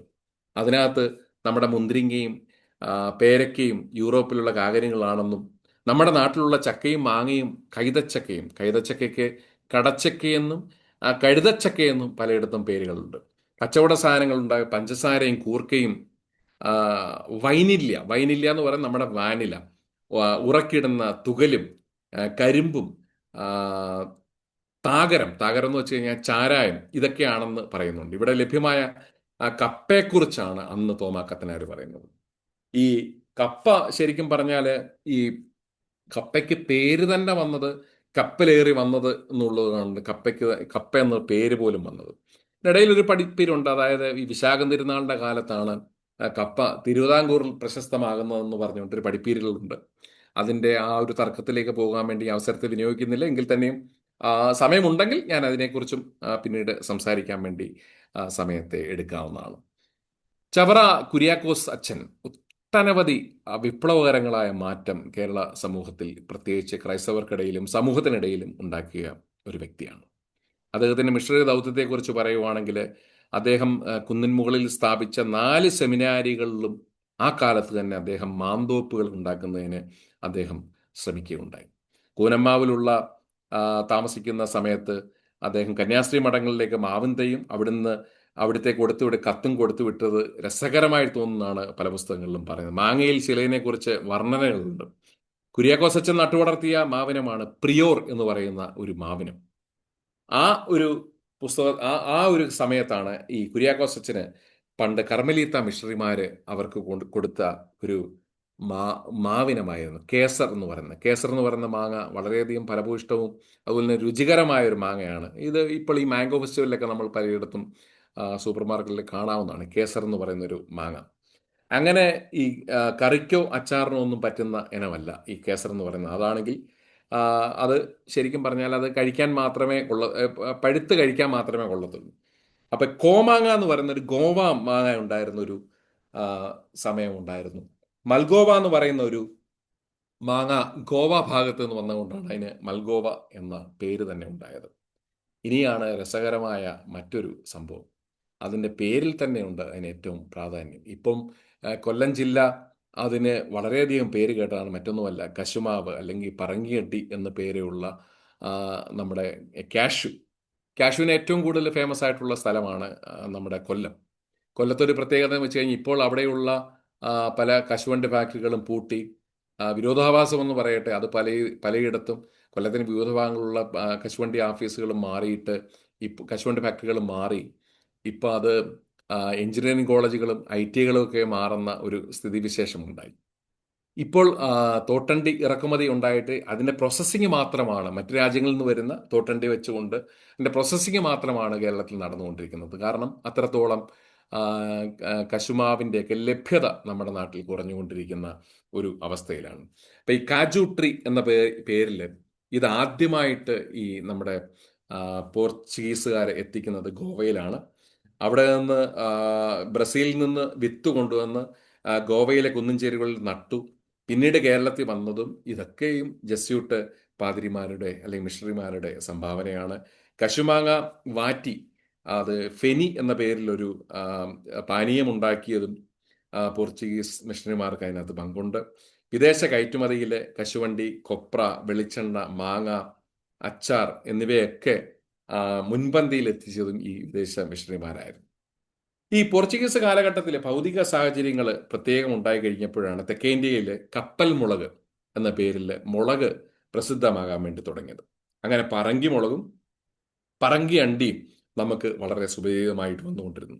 കൊല്ലത്ത് കപ്പൽ ഇറങ്ങിയത് കൊണ്ടായിരിക്കും, അന്ന് കൊല്ലം, ആലപ്പുഴയൊക്കെ അറിയപ്പെടുന്ന തുറമുഖങ്ങളാണ്. അപ്പോൾ ആ സമയത്ത് കൊല്ലത്ത് ഇത് ഇറങ്ങിയത് കൊണ്ടായിരിക്കും ഇതിന് കപ്പൽ മുളകെന്ന് പേര് വന്നത്. പറങ്കിച്ചക്ക എന്ന പേര് ഈ കൈതച്ചക്ക അല്ലെങ്കിൽ പൊർത്തിച്ചക്ക അല്ലെങ്കിൽ കടച്ചക്ക എന്ന് പറയുന്ന ഈ നമ്മുടെ പൈനാപ്പിളിന് കിട്ടുകയുണ്ടായി. അങ്ങനെ വന്ന് പേരയ്ക്ക, അതുപോലെ തന്നെ പപ്പായ, അങ്ങനെ ഇതൊക്കെ ആദ്യകാല മിഷണറി സംഘങ്ങളിൽ നിന്നും നമുക്ക് ലഭിച്ച ചില ഫലങ്ങളാണ്. ഇതൊക്കെ ഏറെ ഇതിനെയും കൊണ്ടുവന്നത് പോർച്ചുഗീസുകാരാണ്. 1558 പുകയില കേരളത്തിലേക്ക് കടന്നു. അങ്ങനെ പുകയിലയും കറുപ്പും ജനങ്ങൾ പക്ഷേ ലഹരിക്കായിട്ട് അത് ഉപയോഗിച്ചു. മരുന്നിന് വേണ്ടി ഉപയോഗിച്ചുകൊണ്ടിരുന്നൊരു സാധനത്തെ മാറ്റി ലഹരിക്ക് വേണ്ടി ഉപയോഗിക്കുന്നു. ഇതൊക്കെ പറയുമ്പോഴും സർക്കാരിന്റെ റവന്യൂ വരുമാനത്തിൽ ഇതിനൊക്കെയും വലിയ ഒരു സ്ഥാനമുണ്ടായിരുന്ന ഒരു കാലമുണ്ടായിരുന്നു. 1 ഉം 2 ലോക മഹായുദ്ധം നടക്കുമ്പോൾ നമ്മുടെ നാട്ടിലും പട്ടിണിയും ദാരിദ്ര്യവും ഒക്കെ വല്ലാത്ത രീതിയിൽ കടന്നു വരുന്ന ഒരവസ്ഥയായിരുന്നു. ആ സമയത്ത് ഞാൻ മുമ്പ് പറഞ്ഞ ഈ കപ്പ അല്ലെങ്കിൽ മരച്ചീനി അല്ലെങ്കിൽ ചീനി എന്ന പലയിടങ്ങളിൽ പൂള എന്ന പലയിടത്തും പല പല പേരിൽ അറിയപ്പെടുന്ന ഈ മരച്ചീനിക്ക് ഭയങ്കരമായ ഒരു സ്ഥാനമുണ്ടായിരുന്നു. ഇന്ന് പഞ്ചനക്ഷത്ര ഹോട്ടലുകളിലെ അറിയപ്പെടുന്ന ഒരു വിഭവമായിട്ട് കപ്പ മാറിയിട്ടുണ്ടെങ്കിൽ അതിനുള്ള ഒരു വലിയ പങ്ക് പ്രത്യേകിച്ച് കേരളത്തിലെ ആളുകൾക്കും ഉണ്ടെന്ന് പറയും. ഇവിടെ വന്നതിന് ശേഷമാണ് ഞാൻ ഈ കപ്പ ബിരിയാണി എന്നൊരു വിഭവത്തെക്കുറിച്ച് കേൾക്കുന്നത്. ഞങ്ങളുടെ മാവേലിക്കര ഭാഗത്തൊന്നും ഉണ്ടാവില്ല. അത് കോതമംഗലം ഭാഗത്തോട്ട് പോകുമ്പോൾ അതിന് ഏഷ്യാണെന്നൊരു പേര് കൂടി ഉണ്ടെന്ന് ഉള്ളതും ഞാൻ അവസരോചിതമായിട്ട് ഇപ്പോൾ ഇവിടെ ഈ പറയുന്നു. അങ്ങനെ ഈ പോർച്ചുഗീസ് മിഷണറിമാർ മുഖേന മരച്ചീനി ഇന്ത്യയിലെത്തി. പോർച്ചുഗൽ കോളനിയായ ബ്രസീലിൽ നിന്നും ആഫ്രിക്കയിൽ നിന്നും സിലോൺ വഴി കേരളത്തിലെത്തിയ ഇതുകൊണ്ട് ഇതിൻ്റെ പേര് സിലോൺ കപ്പ എന്ന രീതിയിലും പോവുകയുണ്ടായി. പോർച്ചുഗലിലും ആഫ്രിക്കയിലും ഇത് മൻഡ്യോക്ക എന്ന പേരിലാണ് അറിയപ്പെട്ടിരുന്നത്. തിരുവിതാംകൂറിൽ ഇത് കപ്പ അല്ലെങ്കിൽ മരക്കിഴങ്ങ് അല്ലെങ്കിൽ മരച്ചീനി എന്ന പേരിൽ അറിയും. കപ്പലിൽ വന്നുകൊണ്ട് കപ്പക്കിഴങ്ങ് എന്നുള്ള പേരും ഇതിന് ലഭിക്കുകയുണ്ടായി. ഇതിനെക്കുറിച്ചും നമ്മുടെ തോമാക്കത്തനാര് വർത്തമാന പുസ്തകത്തിൽ എഴുതിയിട്ടുണ്ട്. അപ്പം നമ്മുടെ നാട്ടിലെ ചക്കയും മാങ്ങയും തേങ്ങയും ഈ കഴുതച്ചക്കയും അല്ലെങ്കിൽ കടച്ചക്കയും ഒക്കെ അവിടെയുമുണ്ട്. പഞ്ചസാരയും കൂർക്കയും കരിമ്പും ഒക്കെ ഉണക്കമീനും ഒക്കെ യൂറോപ്പിലുമുണ്ട് എന്ന് പറയുന്നതൊക്കെ ഈ പുസ്തകത്തിൽ പറയുന്നുണ്ട്.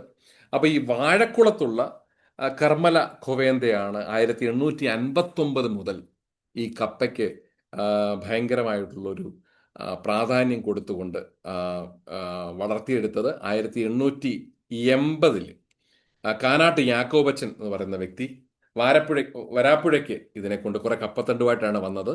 അങ്ങനെ കൊവേന്തയുടെ മുറ്റത്ത് 1 or 2 തണ്ട് നടുകയും ചിലർ കൃഷി ചെയ്യാൻ കൊടുക്കുകയും ചെയ്തു എന്നാണ് പറയുന്നത്. അതുകൊണ്ട് ഒരു ബുദ്ധിമുട്ട് കൂടി ഉണ്ടായി.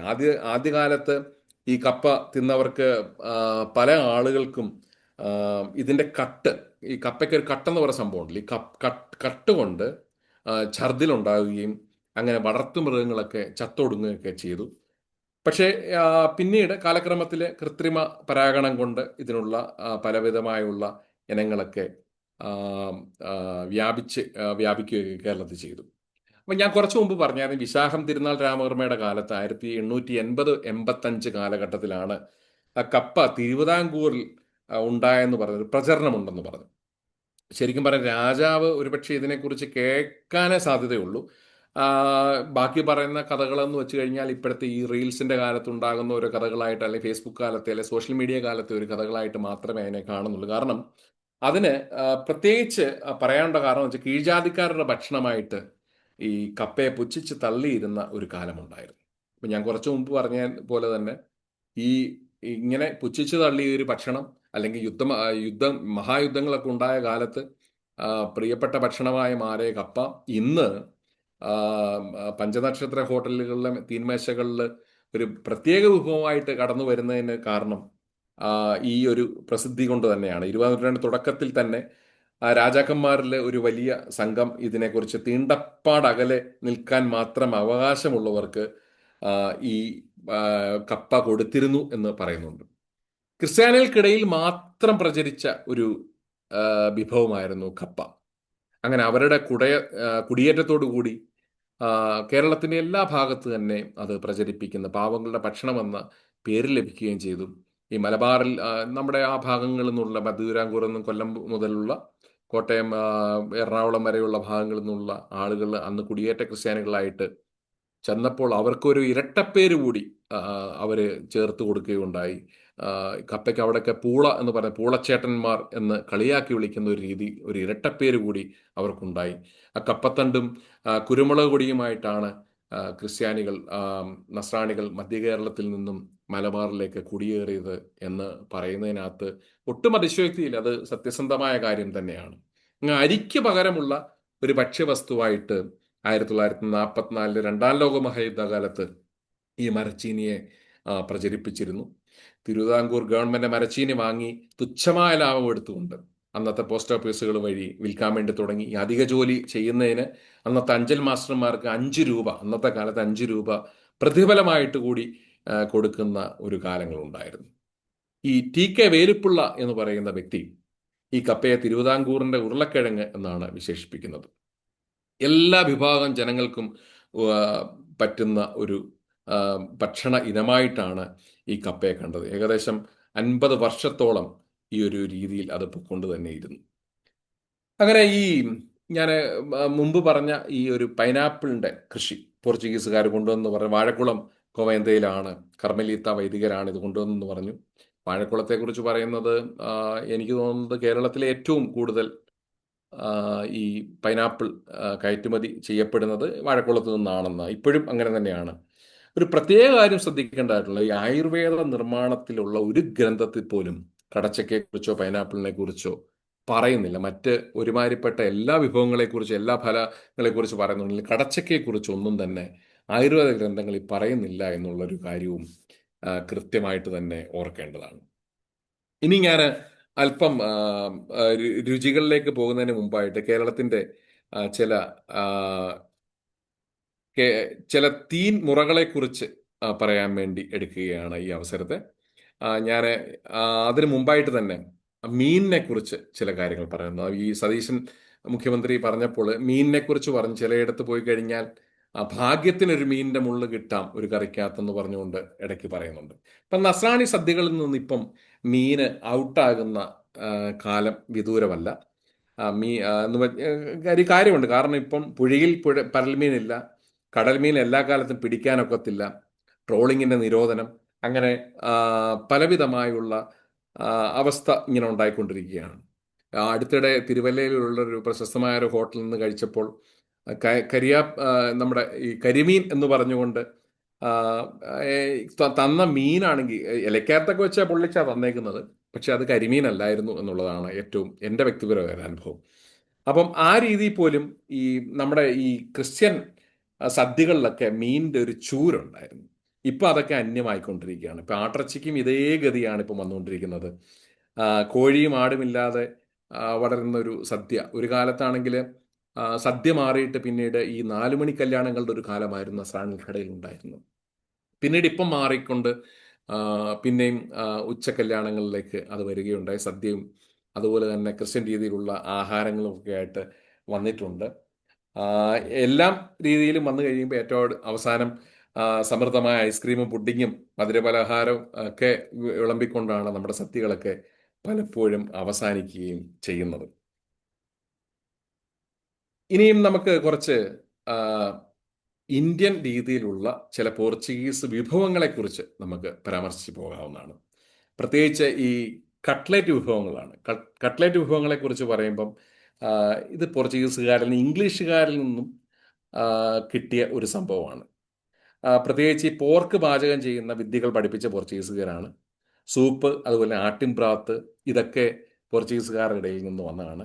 ആട്ടിൻ തല വെച്ചുകൊണ്ടൊരു സൂപ്പ് ഉണ്ടാക്കുന്നത് ആംഗ്ലോ ഇന്ത്യൻസ് ആണ് കൂടുതലായിട്ട്. നമ്മുടെ മധ്യരാജ്യങ്ങളിലുള്ള ആളുകളെക്കാളും കൂടുതൽ ആംഗ്ലോ ഇന്ത്യൻസ് ആണ് ആ രീതിയിലുള്ളൊരു ഭക്ഷണം ഉണ്ടാക്കാൻ വേണ്ടി വന്നത്. ഈ പോർച്ചുഗീസുകാരെ സംബന്ധിച്ച് വിന്താലുവാണ് അവരുടെ മെയിനായിട്ടുള്ള ഒരു ഭക്ഷണം. ആ രീതിയിൽ അവർ ബീഫ് വിന്താലു, അതുപോലെ തന്നെ 3-4 ദിവസം വരെ കേട് കൂടാതെ അവർ വെക്കും. മസാലപ്പൊടികൾ കുഴയ്ക്കുന്നത് പോലും വിനാഗിരിയിലാണ്. കടുക് അവരെ സംബന്ധിച്ച് അവർ നമ്മുടെ പോലെ താളിയിടുകയല്ല, അവർ അത് അരച്ച് ചേർത്താണ് ഉപയോഗിക്കുന്നത്. അങ്ങനെ അവരുണ്ടാക്കുന്ന സ്പെഷ്യലായ ഒരു വിഭവമാണ്, പ്രത്യേകിച്ച് മുളകുകാട്ടുള്ള ആളുകളുടെ ഒരു പ്രത്യേക വിഭവമാണ് ബീഫ് പിടി എന്ന് പറയുന്ന ഒരു സംഭവം. അത് കോട്ടയത്തെ ക്നാനായക്കാരുടെ കോഴിപ്പിടി പോലെയുള്ള ഒരു സൃഷ്ടിയാണ്. എന്നാൽ തേങ്ങാപ്പാൽ ചേർത്ത സ്റ്റൂവിലാണ് പിടി ചേർക്കുന്നത്. പക്ഷേ ഇനി കൊല്ലം തങ്കശ്ശേരിയിലേക്ക് വന്നു കഴിയും അവരുടെ ഇടയിലേക്ക് വരുമ്പോഴത്തേക്ക് മീറ്റ് ബോളിൻ്റെ കറിയാണ് അവർ ഉണ്ടാക്കുന്നത്.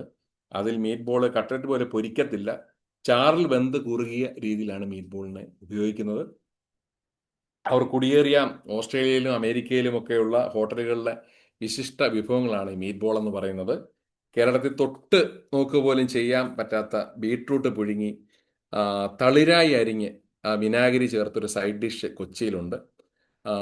പ്രത്യേകിച്ച് ഈ പോർക്ക് തുണ്ടം വെക്കുമ്പോൾ മസ്റ്റേർഡ് എന്നൊരു വിഭവം വരാപ്പുറക്കാർക്ക് ഇടയിലുണ്ട്. മുരിങ്ങത്തൊലിയും കടുകും വെണ്ണ പോലെ അരച്ച് ഉപ്പ് ചേർത്തൊരു വിഭവമാണ് മസ്റ്റാർഡ് എന്ന് പറയുന്ന കടുക്. അതാണ് മുസ്താദ് എന്ന് പറഞ്ഞുകൊണ്ട് പേരിലാണ് അത് അറിയപ്പെടുന്നത്.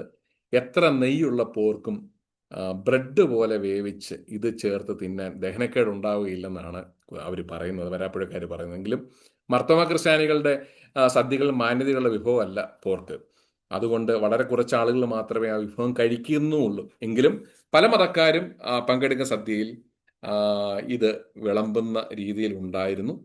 ഇനി നമുക്ക് ചില പലഹാരങ്ങളിലേക്ക് കടന്നു വരാം.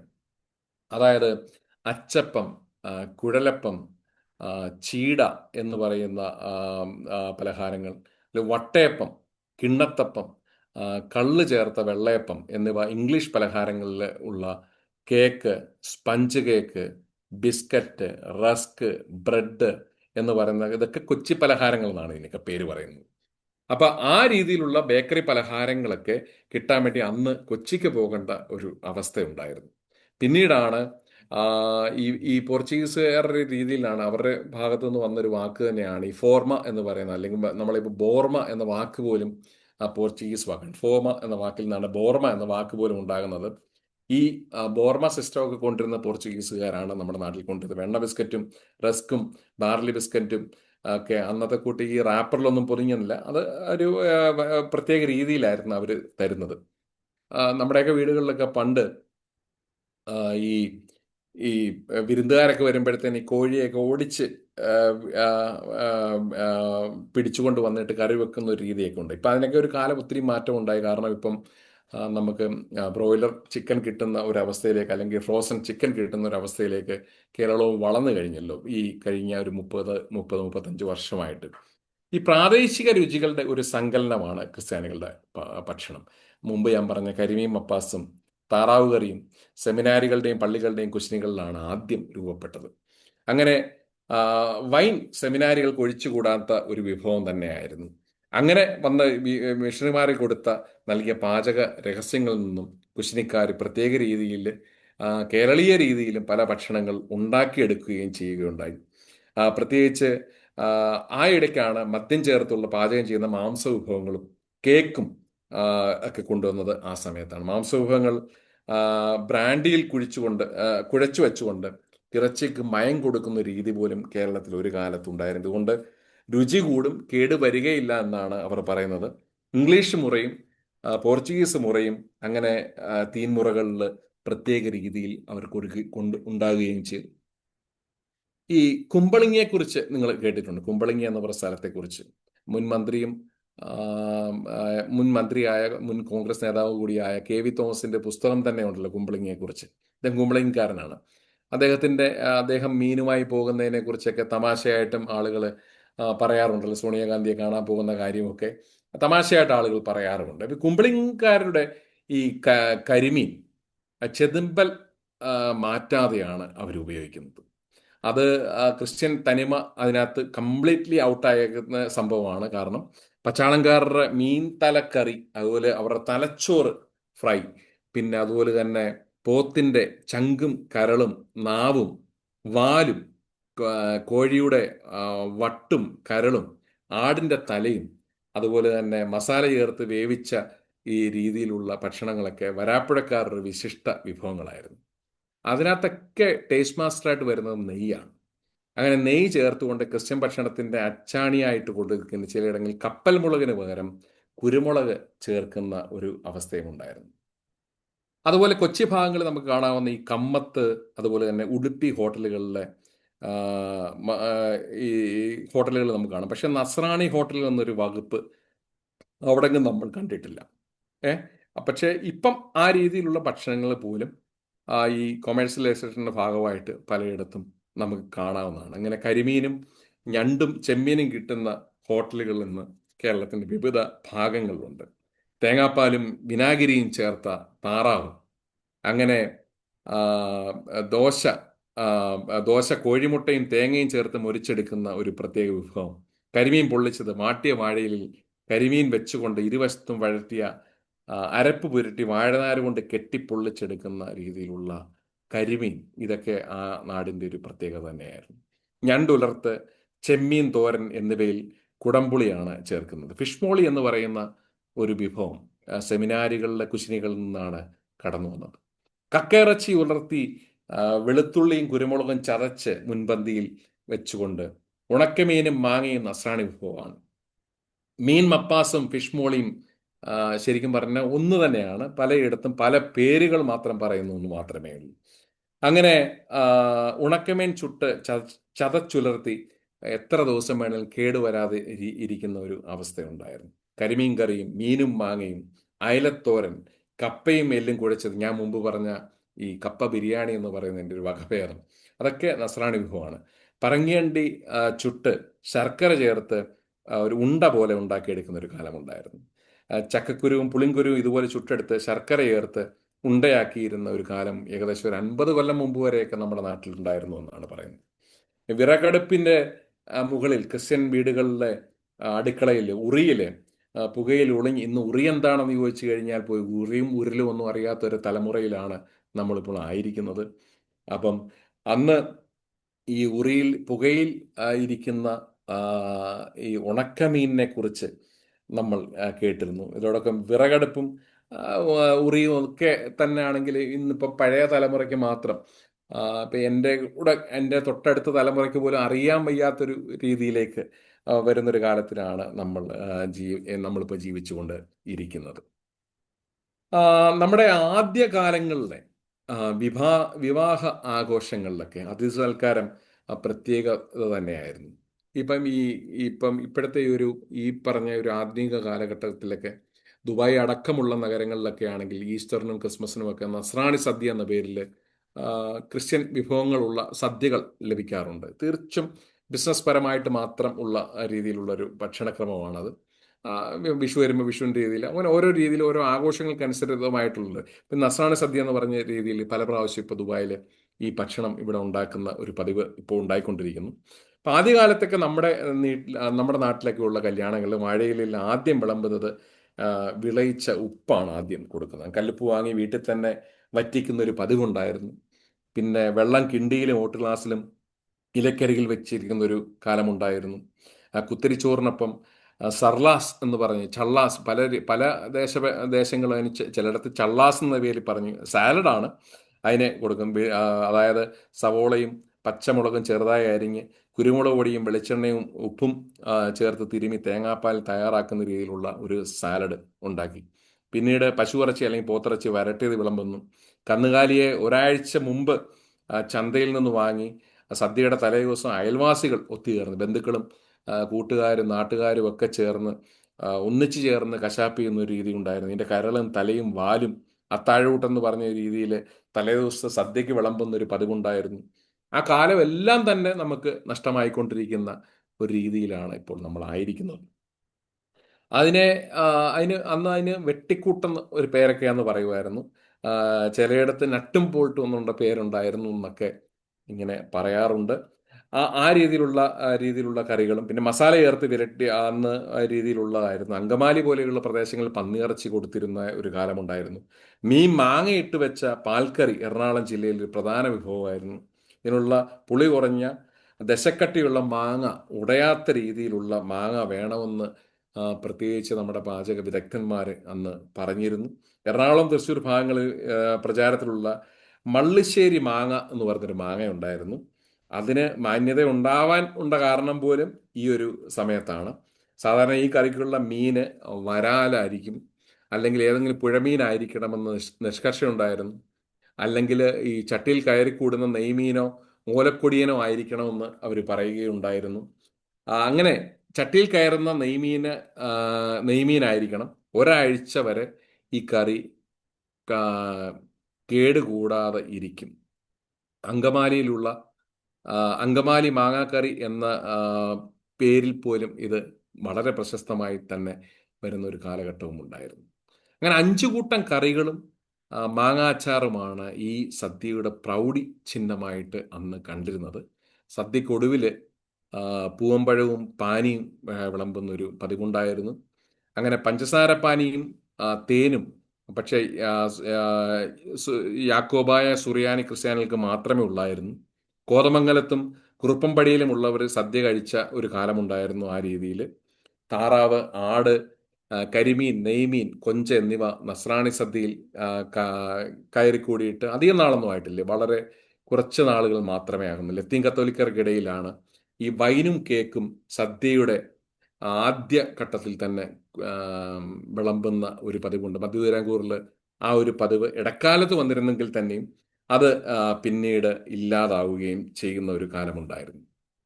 ഈ ബേക്കറി പലഹാരങ്ങളിനകത്തും ഈ ഒരു സമൂഹത്തിന് വളരെയധികം സംഭാവനകൾ ആ, ചെയ്യാൻ വേണ്ടി കഴിഞ്ഞിട്ടുണ്ട്. അച്ചപ്പം, ഞാൻ കുറച്ചു മുമ്പ് പറഞ്ഞ ആ രീതിയിലുള്ള ആ, ആ, രീതിയിലുള്ള സംഭവമാണ്. വെണ്ണ ബിസ്ക്കറ്റും റസ്ക്കും ബാർലി ബിസ്ക്കറ്റും ഒക്കെ വരുന്ന ഒരു കാലം ഉണ്ടായിരുന്നു.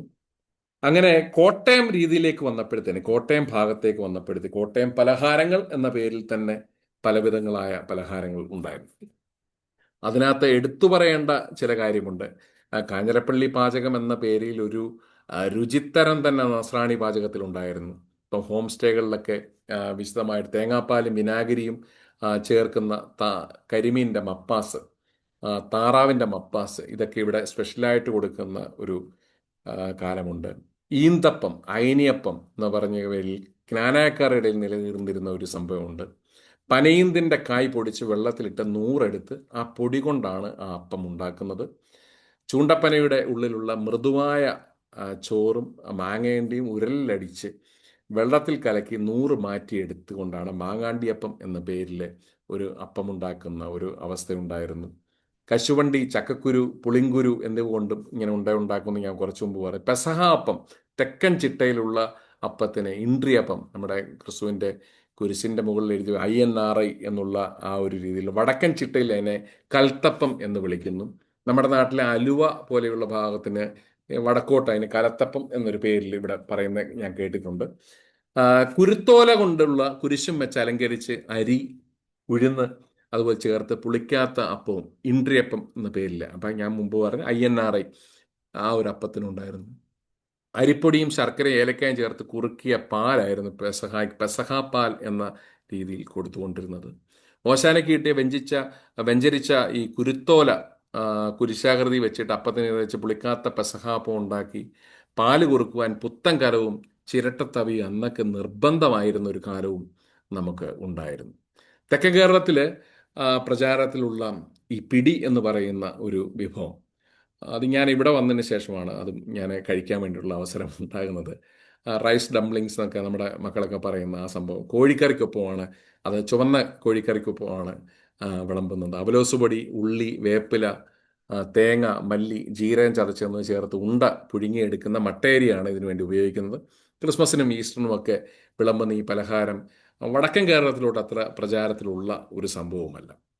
അപ്പം അങ്ങനെ ഈന്ത്, പുളിയട, അയനിയട, പുളിങ്കുരു ഉണ്ട, മാങ്ങയണ്ടി, ഹലുവ, ഇടിയിറച്ചി, വാഴക്കൂമ്പ്, പൊടിച്ചെമ്മീൻ, കക്ക, അതുപോലെ ചക്ക, പാച്ചോറ്, അവലോസ് പൊടി, തമുക്ക്, ഇറച്ചി, തെണ്ട്, കൊണ്ടാട്ടം, ആടിൻ്റെ തലക്കറി, തലച്ചോറ് പൊരിച്ചത്, പഞ്ചാരമണ്ട, ചക്ക, ഹലുവ, അവിൽ വിളയിച്ചത്, ഇവയൊക്കെ നസ്രാണികളുടെ പലഹാരങ്ങൾ പാരമ്പര്യമായി കയറിക്കൂടിയവയാണ്. പക്ഷേ ഇപ്പം ഇതൊക്കെയാണെങ്കിൽ ബേക്കറി പലഹാരമായിട്ടാണ് ഇത് മാറിയിരിക്കുന്നത്. ഇതിൻ്റെയൊക്കെ നിർമ്മാതാക്കളും മറ്റ് ഉള്ള ആളുകളാണെന്നുള്ളതും രസാവഹമായ കാര്യമാണ്. അങ്ങനെ ഇനി നമുക്ക് ചില പള്ളി പലഹാരങ്ങളിലേക്ക് കൂടി യാത്ര ചെയ്യാവുന്നതാണ്. മെയ് മാസത്തിലാണ് പരിശുദ്ധ മാതാവിൻ്റെ വണക്കമാസം. അതുകൊണ്ട് വെൺപാച്ചോറ് എന്ന രീതിയിൽ വിളമ്പുന്ന ഒരു അവസ്ഥയുണ്ടായിരുന്നു. തേങ്ങാപ്പാലി പച്ചരി വറ്റിച്ച് തേങ്ങാ ചിരവി തീർത്ത് പുത്തൻ പനമ്പിൽ നിരത്തിയാണ് തയ്യാറാക്കിയിരുന്നത്. ആറിക്കഴിയുമ്പോൾ അലുവ പോലെയാകുന്ന പാച്ചോർ മാതാവിൻ്റെ പള്ളിയിലെ നേർച്ചയാണ്. ചിലയിടങ്ങളിൽ നെയ്യപ്പവും അവിൽ വിളയിച്ച് നൽകുന്നു. പള്ളികൾ മാത്രമല്ല, വീടുകളിലും നമുക്ക് ഇങ്ങനെ ഈ തമുക്ക് എന്ന രീതിയിലുള്ളൊരു പലഹാരം ഉണ്ടാക്കാറുണ്ട്. തമുക്ക് എന്ന് പറയുന്നൊരു പേർഷ്യൻ വാക്കാണ് തമുക്ക്. പുഴുക്കലരി വറുത്ത് പൊടിച്ച് ശർക്കര, പഴം, ഏലക്കായ, ചുക്ക്, ജീരകം എന്നിവ ചേർത്താണ് ഇത് ഉണ്ടാക്കുന്നത്. ഇന്ന് അതിൻ്റെ സ്ഥാനത്ത് ഉണ്ണിയപ്പവും നേർച്ചപ്പായസവും കടന്നു വന്നു. വടക്കൻ കേരളത്തിൽ അവലോസ് പൊടിയിൽ പാളയംകോടൻ പഴം ചേർത്താണ് ഇത് കുഴച്ചാണ് തമുക്ക് ഇപ്പോൾ ഉണ്ടാക്കിക്കൊണ്ട് ഇരിക്കുന്നത്. നമുക്ക് ഇത്രയും നേരം നമ്മൾ ഭക്ഷണങ്ങളെക്കുറിച്ചൊക്കെ പറഞ്ഞു. ഇനിയും ചില വാക്കുകൾ കടന്നു വന്നതിനെക്കുറിച്ച് പറയാൻ വേണ്ടി ഞാൻ ഈ അവസരത്തെ വിനിയോഗിക്കുകയാണ്. അത് മറ്റൊന്നുമല്ല, ഈ പേർഷ്യൻ ഭാഷയിൽ നിന്നാണ് നമ്മുടെ നാട്ടിലേക്ക് ഈ ബിരിയാണി എന്ന വാക്ക് വന്നത്. മസാലാഹ് എന്ന് പറയുന്ന പേർഷ്യൻ വാക്കിൽ നിന്ന് മസാല എന്ന വാക്ക് വന്നത്. അതുപോലെ തന്നെ ഫത്തീർ എന്ന് പറയുന്ന വാക്കിൽ നിന്നാണ് പത്തിരി എന്ന വാക്ക് നമ്മുടെ നാട്ടിലേക്ക്, മലയാളത്തിലേക്ക് ഉണ്ടാകുന്നത്. അത് വിൻഹോ എന്ന വാക്കിൽ നിന്ന് ഒരു പോർച്ചുഗീസ് വാക്കാണ്, അതിൽ നിന്നാണ് വീഞ്ഞുണ്ടായത്. അതുപോലെ തന്നെ ഷർബത്ത് എന്ന് പറയുന്ന വാക്കിൽ നിന്ന്, പോർച്ചുഗീസ് വാക്കിൽ നിന്നാണ് സർബത്ത് ഉണ്ടായത്. വിനാഗിരി എന്ന് പറയുന്ന, വിനേഗർ എന്ന് പറയുന്നതിൽ നിന്നാണ് വിനാഗിരി ഉണ്ടായത്. കാജു കാഷുവായിട്ട് മാറുന്നു, കുസീന കുശിനയായിട്ട് മാറുന്നു, ഫോർമോ, ഞാൻ മുമ്പ് പറഞ്ഞ ഫോർമോ ബോർമയായിട്ട് മാറുന്നു, പേര തന്നെയാണ്, പപ്പായ തന്നെയാണ്. സബോള എന്ന് പറയുന്ന വാക്ക് സവാളയായിട്ട് മാറുന്നു, ലാറഞ്ച ഓറഞ്ചായിട്ട് മാറുന്നു, ജാക്ക ചക്കയായിട്ട് മാറുന്നു, മാങ്ങയായിട്ട് മാറും. തമിഴിലും മാങ്ക തന്നെയാണല്ലോ വരുന്നത്. ഇനി ചില നമ്മുടെ വേഷവിധാനങ്ങളെ കുറിച്ചുകൂടി പറയാൻ വേണ്ടി ഞാൻ ഈ അവസരത്തെ വിനിയോഗിക്കുകയാണ്. സമയവും ഏകദേശം തീരാൻ വേണ്ടി പോകുന്നല്ലോ. അതുപോലെ ഈ 20-ാം നൂറ്റാണ്ടിൻ്റെ തുടക്കത്തിലാണ് ഈ ക്രിസ്ത്യൻ വനിതകളുടെ വേഷം അതുവരെയും ചട്ടയായിരുന്നു. 1950കളിൽ ചട്ടയും മുണ്ടും മേക്കാമോതിരവും പ്രചാരത്തിലുണ്ടായിരുന്നെങ്കിലും ഇവയിലൊന്നും തന്നെ എംബ്രോയിഡറി വർക്കുകൾ ഉണ്ടായിരുന്നില്ല. ചേന്നമംഗലത്തും തേവരയിലും കുന്നംകുളത്തും നെയ്തെടുത്ത കട്ടി കുറഞ്ഞ കരയുള്ള പാവുമുണ്ടുകൾ വടക്കൻ ദിക്കുകളിൽ പ്രചാരത്തിലുണ്ടായിരുന്നു. അപ്പം ആ സമയത്താണ് ഈ രീതിയിലുള്ള ചട്ടയുടെ കൈനീളം കൈപ്പത്തി വരെയായിരുന്നു അന്നൊക്കെ ഉണ്ടായിരുന്നത്. പിന്നീട് പെൺകുട്ടികൾ ഉടുപ്പാണ് ധരിച്ചിരുന്നത്, പാവാടയും ബ്ലൗസും ധാവണിയും പിന്നീടാണ് പ്രചാരത്തിലേക്ക് നമ്മുടെ നാട്ടിലെത്തുന്നത്. കുന്നംകുളത്തെ സ്ത്രീകളുടെ വസ്ത്രാധാരണ രീതിക്ക് നമ്പൂരി സ്ത്രീകളുടെ അനുസരിച്ച് സാമ്യമുണ്ടായിരുന്നു. തെക്കൻ തിരുവിതാംകൂർ വിശേഷാവസരങ്ങളിൽ ധരിച്ചിരുന്ന പാവുമുണ്ടിന് ചിത്രപ്പണി, എംബ്രോയിഡറി ഉണ്ടതായിരുന്നു. ചട്ടയുടെ കൈക്ക് മുട്ടുവരെ മാത്രമേ അന്ന് ഇറക്കമുണ്ടായിരുന്നുള്ളൂ. 1970കളിലാണ് ചട്ടയും മുണ്ടും മാറ്റി സാരിയിലേക്ക് ക്രിസ്ത്യൻ സ്ത്രീകൾ കടന്നു വരുന്നത്. അധികം നാളായിട്ടില്ല നമ്മുടെ നാട്ടിലും ഈ സാരി സംവിധാനം കടന്നു വന്നിട്ട്. ഇപ്പോൾ സാരിയും ബ്ലൗസും ആണ് വേഷമെങ്കിൽ തന്നെ വടക്കേ ഇന്ത്യയിൽ നിന്ന് കടന്നു വന്ന ചുരിദാർ പുതിയ തലമുറ ഏറ്റെടുത്തു കഴിഞ്ഞു. വേഷവിധാനത്തിൽ ക്രിസ്ത്യൻ സ്ത്രീകളെ ഇന്ന് തിരിച്ചറിയാനൊന്നും പറ്റത്തില്ല, കാരണം ഇങ്ങനെ മാറിക്കൊണ്ടേ ഇരിക്കുന്ന ഒരു രീതിയിലാണ്. വധുവിൻ്റെ വേഷങ്ങളും ചമയങ്ങളും ഒക്കെ വേറിട്ട് നിൽക്കുന്നുണ്ട്. സുറിയാനിക്കാരായ ഈ പുരുഷന്മാരുടെ വേഷത്തെക്കുറിച്ച് 19-ാം നൂറ്റാണ്ടിൽ രേഖപ്പെടുത്തിയേക്കുന്ന പ്രകാരമാണ്. 50 വയസ്സുണ്ട് ഒരാളിന് കോടിമുണ്ട് കൊടുത്തുകൊണ്ടാണ് വരുന്നത്. അസാരം ചെരുപ്പുണ്ടായിരുന്നു. തലയിൽ കെട്ടിയിരുന്ന ഒരു പൊണ്ണൻ മസ്ലിൻ കവണി വന്ന വരവിനെ അഴിച്ച് തോളിലിട്ടു. ഒരു പിച്ചാത്തി നാരായം കയ്യിലുണ്ടായിരുന്നു, എളിയിൽ തിരിയിരിക്കും എന്നൊക്കെ പറയും. ഇങ്ങനെ കൊണ്ടുവരെ കണ്ടു കഴിഞ്ഞാൽ കൊള്ളാവുന്ന സുറിയാനിക്കാരനാണെന്ന് അന്നൊരു പറച്ചിൽ തന്നെ ഉണ്ടായിരുന്നു. 20-ാം നൂറ്റാണ്ടിൻ്റെ ആദ്യ പകുതിയിലാണ് മേൽമുണ്ട് ധരിക്കാത്ത പുരുഷന്മാരായിരുന്നു ഏറെയും. ഇപ്പം നമ്മൾ പ്രത്യേകം ശ്രദ്ധിച്ചിട്ടുണ്ടോ, കേരളത്തിലൊക്കെ ഇപ്പം രാഷ്ട്രീയക്കാർ പോലും ആണെങ്കിൽ നമ്മുടെ ഈ ഖദർ ഉപയോഗിച്ചതിന് ശേഷമാണെങ്കിൽ അപ്പം അല്ലെങ്കിൽ ഷർട്ട് മുണ്ട് ഉപയോഗിച്ച് കഴിഞ്ഞ ശേഷം ഈ സ്കെച്ചേഴ്സ് പോലുള്ള ഷൂസൊക്കെ ഉപയോഗിക്കുന്ന ഒരു രീതിയിലേക്ക് വന്നിട്ടുണ്ട്. അപ്പം സത്യം പറഞ്ഞാൽ അതിനൊക്കെ മുമ്പ്, ഇതിനൊക്കെ എത്രയോ വർഷങ്ങൾക്ക് മുമ്പ് തന്നെ. അപ്പം അതിനു മുമ്പ് കേരളത്തിലെ മുഖ്യമന്ത്രി ആയിരുന്ന കെ കരുണാകരന് മുണ്ടിൻ്റെ ഒപ്പം ഷൂസ് ധരിക്കുന്ന വ്യക്തിയായിരുന്നു. നമ്മൾ ആ വേഷവിധാനം ശ്രദ്ധിച്ചാൽ മനസ്സിലാകും. മറ്റുള്ളവരൊക്കെ വള്ളിച്ചേരിപ്പിടുമ്പം കരുണാകരൻ കറുത്ത ഷൂസ് ഇട്ട്, തിളങ്ങുന്ന കറുത്ത ഷൂസ് ഇട്ടുകൊണ്ട് പോകുന്ന ഒരു അവസരമുണ്ടായിരുന്നു. അപ്പം ഇതിനൊക്കെ മുമ്പ് തന്നെ കേരളത്തിലെ ക്രൈസ്തവർക്കിടയിൽ പ്രത്യേകിച്ച് പഴയ ഫോട്ടോകളൊക്കെ നമ്മൾ കണ്ടു കഴിഞ്ഞാൽ മനസ്സിലാക്കും, മുണ്ടുടുത്തതിൻ്റെ കൂടെ തന്നെ ഷർട്ടിനൊപ്പം കോട്ടും ഇട്ടിരിക്കുന്ന പല ആളുകളെയും നമുക്ക് പല പല പുരാതന ക്രൈസ്തവ ഭവനങ്ങളിൽ ചെന്ന് കഴിഞ്ഞാൽ ആ ഫോട്ടോകൾ നമുക്ക് കാണാവുന്നതാണ്. 20-ാം നൂറ്റാണ്ടിലെ ആദ്യ പകുതി മേൽമുണ്ട് ധരിക്കാത്ത പുരുഷന്മാരായിരുന്നു ഏറെ ഉള്ളത്. 930 കാലഘട്ടത്തിന് മുമ്പ് ഒറ്റമുണ്ടിന് മുകളിൽ ബനിയനും ഷർട്ടും പ്രചാരത്തിലായി. 50 കൊല്ലം മുമ്പ് വരെ പരുക്കൻ തുണി കൊണ്ടുള്ള മുറുക്കൻ കൊരട്ടി ബനിയൻ പ്രചാരത്തിലുണ്ടായിരുന്നു. വിദ്യാസമ്പന്നരായ ചിലർ ഇംഗ്ലീഷുകാരെ പോലെ കോട്ടും ടൈയും ഒക്കെ കെട്ടി, ഞാനിപ്പോൾ പറഞ്ഞതിൻ്റെ കൂട്ടിലുള്ള കോട്ടും ടൈയും ഒക്കെ കെട്ടിക്കൊണ്ട് അവർ പോകുന്നു. അന്നും ഈ പാൻസ് എന്ന് കൽസറായി എന്നുള്ളൊരു വാക്കായിരുന്നു ഉപയോഗിച്ചുകൊണ്ടിരുന്നത്. മെതിയടിക്ക് പകരം തുകൽ ചെരുപ്പുകളൊക്കെ ആ സമയത്ത് വന്നത്, അത് ഈ മിഡിൽ ഈസ്റ്റിൽ നിന്നുള്ള സംഭാവനയായിട്ടാണ് അതിനെ കാണുന്നത്. ഈ തുകല് ഊറക്കിടുന്ന ഒരു രീതി പോലും കൊണ്ടുവന്നത് പോർച്ചുഗീസുകാരാണ്. അങ്ങനെ സ്ത്രീകളൊക്കെ ആണെങ്കിൽ മെതിയടി മാറ്റിക്കൊണ്ട് ചെരുപ്പ് ധരിക്കാൻ പോലും തുടങ്ങിയിട്ട് 50-60 വർഷം മാത്രമേ ആകത്തുള്ളൂ. അതിനു മുമ്പ് ആരും തന്നെ അങ്ങനെ ഉപയോഗിക്കുന്ന രീതിയിൽ പോലും അല്ലായിരുന്നു. ഈ ഷർട്ടിന് പകരം ഈ തോൾമുണ്ട് ധരിക്കുന്ന ഒരു രീതിയിൽ ഉണ്ടായിരുന്നു. മുറുക്കൻ ഷർട്ടായിരുന്നു അന്ന് ഉണ്ടായിരുന്നത്. വെള്ള മല്ലെന്ന് പറഞ്ഞൊരു തുണിയായിരുന്നു സാധാരണക്കാർ ഉപയോഗിച്ചുകൊണ്ടിരുന്നത്. ആൺകുട്ടികളാണെങ്കിൽ ഈ പലപ്പോഴും പല ആളുകളെയും ഞാൻ അവനെ എനിക്ക് പണ്ട് മുതലേ അറിയാം, വള്ളി നിക്കറിട്ട കാലം മുതലേ അറിയാമെന്ന് പറയുന്ന ഒരു രീതിയിൽ ഒരു സംസാരമൊക്കെ ഉണ്ടായിരുന്നല്ലോ നമ്മുടെ നാട്ടിലൊക്കെ. അപ്പം അന്ന് ഈ സമ്പന്നർ മാത്രമാണ് ഷർട്ട് ധരിക്കുന്ന ഒരു കാലമുണ്ടായിരുന്നത്. ഇപ്പം ഷർട്ടിന് മീതെ തോൾമുണ്ടിടും, ചിലർക്ക് മേൽമുണ്ടുണ്ടാകും. വേഷം കൊണ്ട് തിരിച്ചറിയാവാത്ത രീതിയിൽ ഇക്കാലത്ത് പാൻസും ഷർട്ടുമാണ് ഇപ്പം പലരുടെയും വേഷം. പള്ളിയിൽ പോകുമ്പോൾ മാത്രം ചിലർ വെള്ളമുണ്ട് ഉപയോഗിക്കുന്നുണ്ട്, സംസ്കാരത്തിൻ്റെ ചിഹ്നമായി. പൊതുവെ പക്ഷെ നമ്മളെ ആളുകളെ സംബന്ധിച്ചൊക്കെ ഈ കാവിമുണ്ടും കള്ളിമുണ്ടും ഒക്കെ ഉടുത്തുകൊണ്ട് പൊതുസ്ഥലത്തേക്ക് പോകുന്ന ആളുകളല്ല. പള്ളിയിലൊക്കെ പോകുമ്പോഴൊക്കെ പ്രത്യേകമായുള്ള രീതിയിലുള്ള നമ്മുടെ വേഷവിധാനങ്ങളൊക്കെ നമ്മുടെ ആളുകൾക്ക് മാത്രം ഉള്ളതുമാണ്.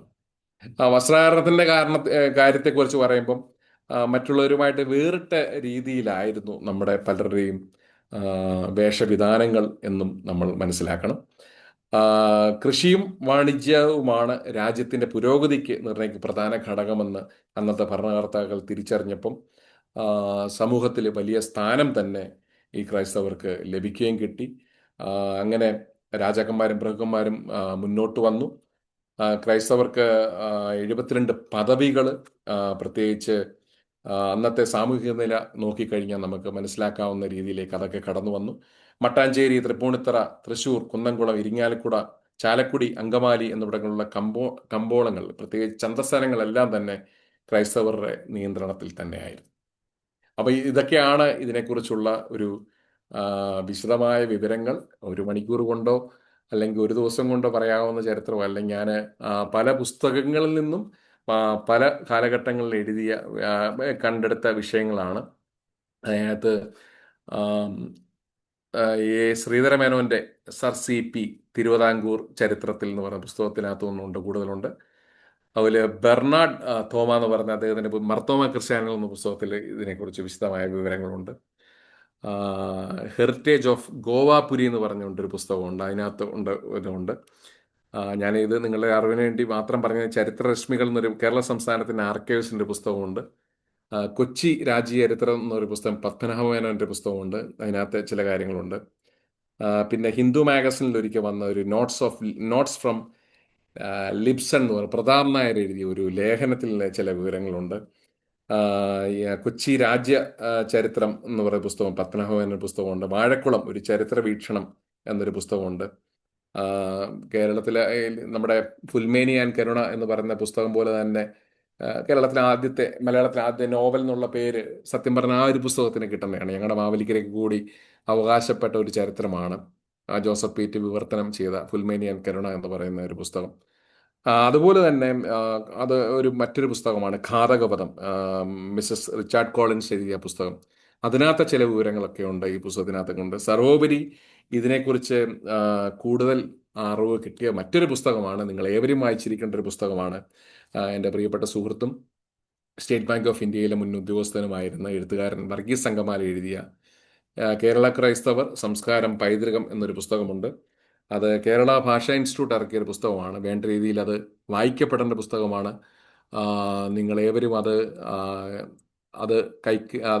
കരസ്ഥമാക്കി അത് കേരളത്തിലെ ക്രൈസ്തവ ചരിത്രത്തെക്കുറിച്ച്, നസ്രാണി ചരിത്രത്തെക്കുറിച്ച് വിശദമായ രീതിയിൽ അതിൻ്റെ ഉത്ഭവത്തെക്കുറിച്ചും വളർച്ചയെക്കുറിച്ചും നമ്മുടെ ജീവിത ശൈലികളെക്കുറിച്ചും ഒക്കെ എഴുതിയേക്കുന്ന ഒരു പുസ്തകമാണ്. അതിൻ്റെ അടിവേരുകളിലേക്കുള്ളൊരു അന്വേഷണം നടത്തിയൊരു പുസ്തകമാണ്. ആ പുസ്തകം നിങ്ങളേവരും വായിക്കണം എന്നുള്ളൊരു അപേക്ഷ കൂടി ഞാൻ ഈ അവസരം വെക്കുകയാണ്. അതിനുവേണ്ടി അദ്ദേഹം ഭയങ്കരമായ രീതിയിലുള്ള ഒരു ഗവേഷണം നടത്തിയൊരു വ്യക്തിയാണ്. ആ പുസ്തകത്തെക്കുറിച്ച് പരിചയപ്പെടുത്തുവാൻ വേണ്ടി ഞാൻ ഈ അവസരം ഉപയോഗിക്കുന്നു. പലപ്പോഴായിട്ട് ഈ രീതിയിലുള്ള ചരിത്രങ്ങളെക്കുറിച്ച് അറിയുവാനും അതിനെക്കുറിച്ച് പഠിക്കാനുള്ള അവസരങ്ങൾ ഉണ്ടായിട്ടുണ്ട്. എൻ്റെ പരിമിതമായ അറിവിൽ നിന്നുള്ള കാര്യങ്ങളാണ് ഞാനിവിടെ നിങ്ങളുടെ മുമ്പാകെ പറഞ്ഞത്. ഏകദേശം സമയം നമുക്കിവിടെ അവസാനിക്കാൻ വേണ്ടി പോകുന്ന ഏകദേശം 4 മിനിറ്റ് കൂടി മാത്രമേ ഉള്ളൂ.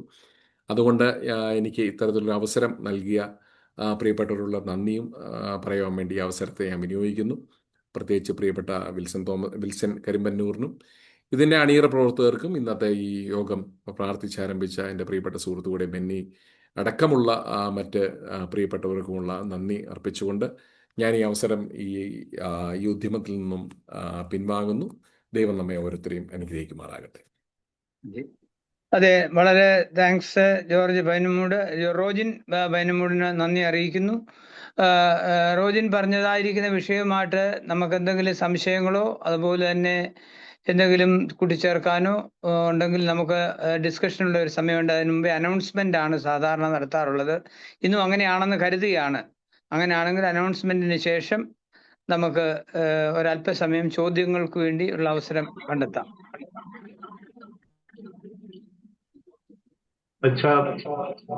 അതെ, അനൗൺസ്മെന്റ് ചെയ്യുകയാണേ. അതെ അതെ, നമ്മൾ അടുത്ത ശനിയാഴ്ചത്തെ അനൗൺസ്മെന്റ്, പ്രോഗ്രാമിനെ പറ്റിയുള്ള അനൗൺസ്മെന്റ് ആണ് ഇപ്പോൾ നടത്തുന്നത്. അടുത്ത ശനിയാഴ്ച രാത്രി 8:30 നമ്മുടെ വെബിനാറ് പതിവ് പോലെ 307ാമത്തെ വെബിനാറാണ്. അതായത് ജൂൺ മാസം 6-ാം തീയതി രാത്രി 8:30 നടത്തുന്നത്. അന്ന് പ്രശസ്ത പത്രപ്രവർത്തകനായ KJ ജേക്കബ്, ഡെക്കാൻ ക്രോണിക്കിളിന്റെ എക്സിക്യൂട്ടീവ് എഡിറ്ററായിരിക്കുന്ന അദ്ദേഹത്തിന്റെ പ്രഭാഷണമാണ്. കേരളത്തിലെ വർദ്ധിച്ചു വരുന്ന വിദ്വേഷങ്ങളെ പറ്റിയുള്ള ഒരു വിഷയമായിരിക്കും.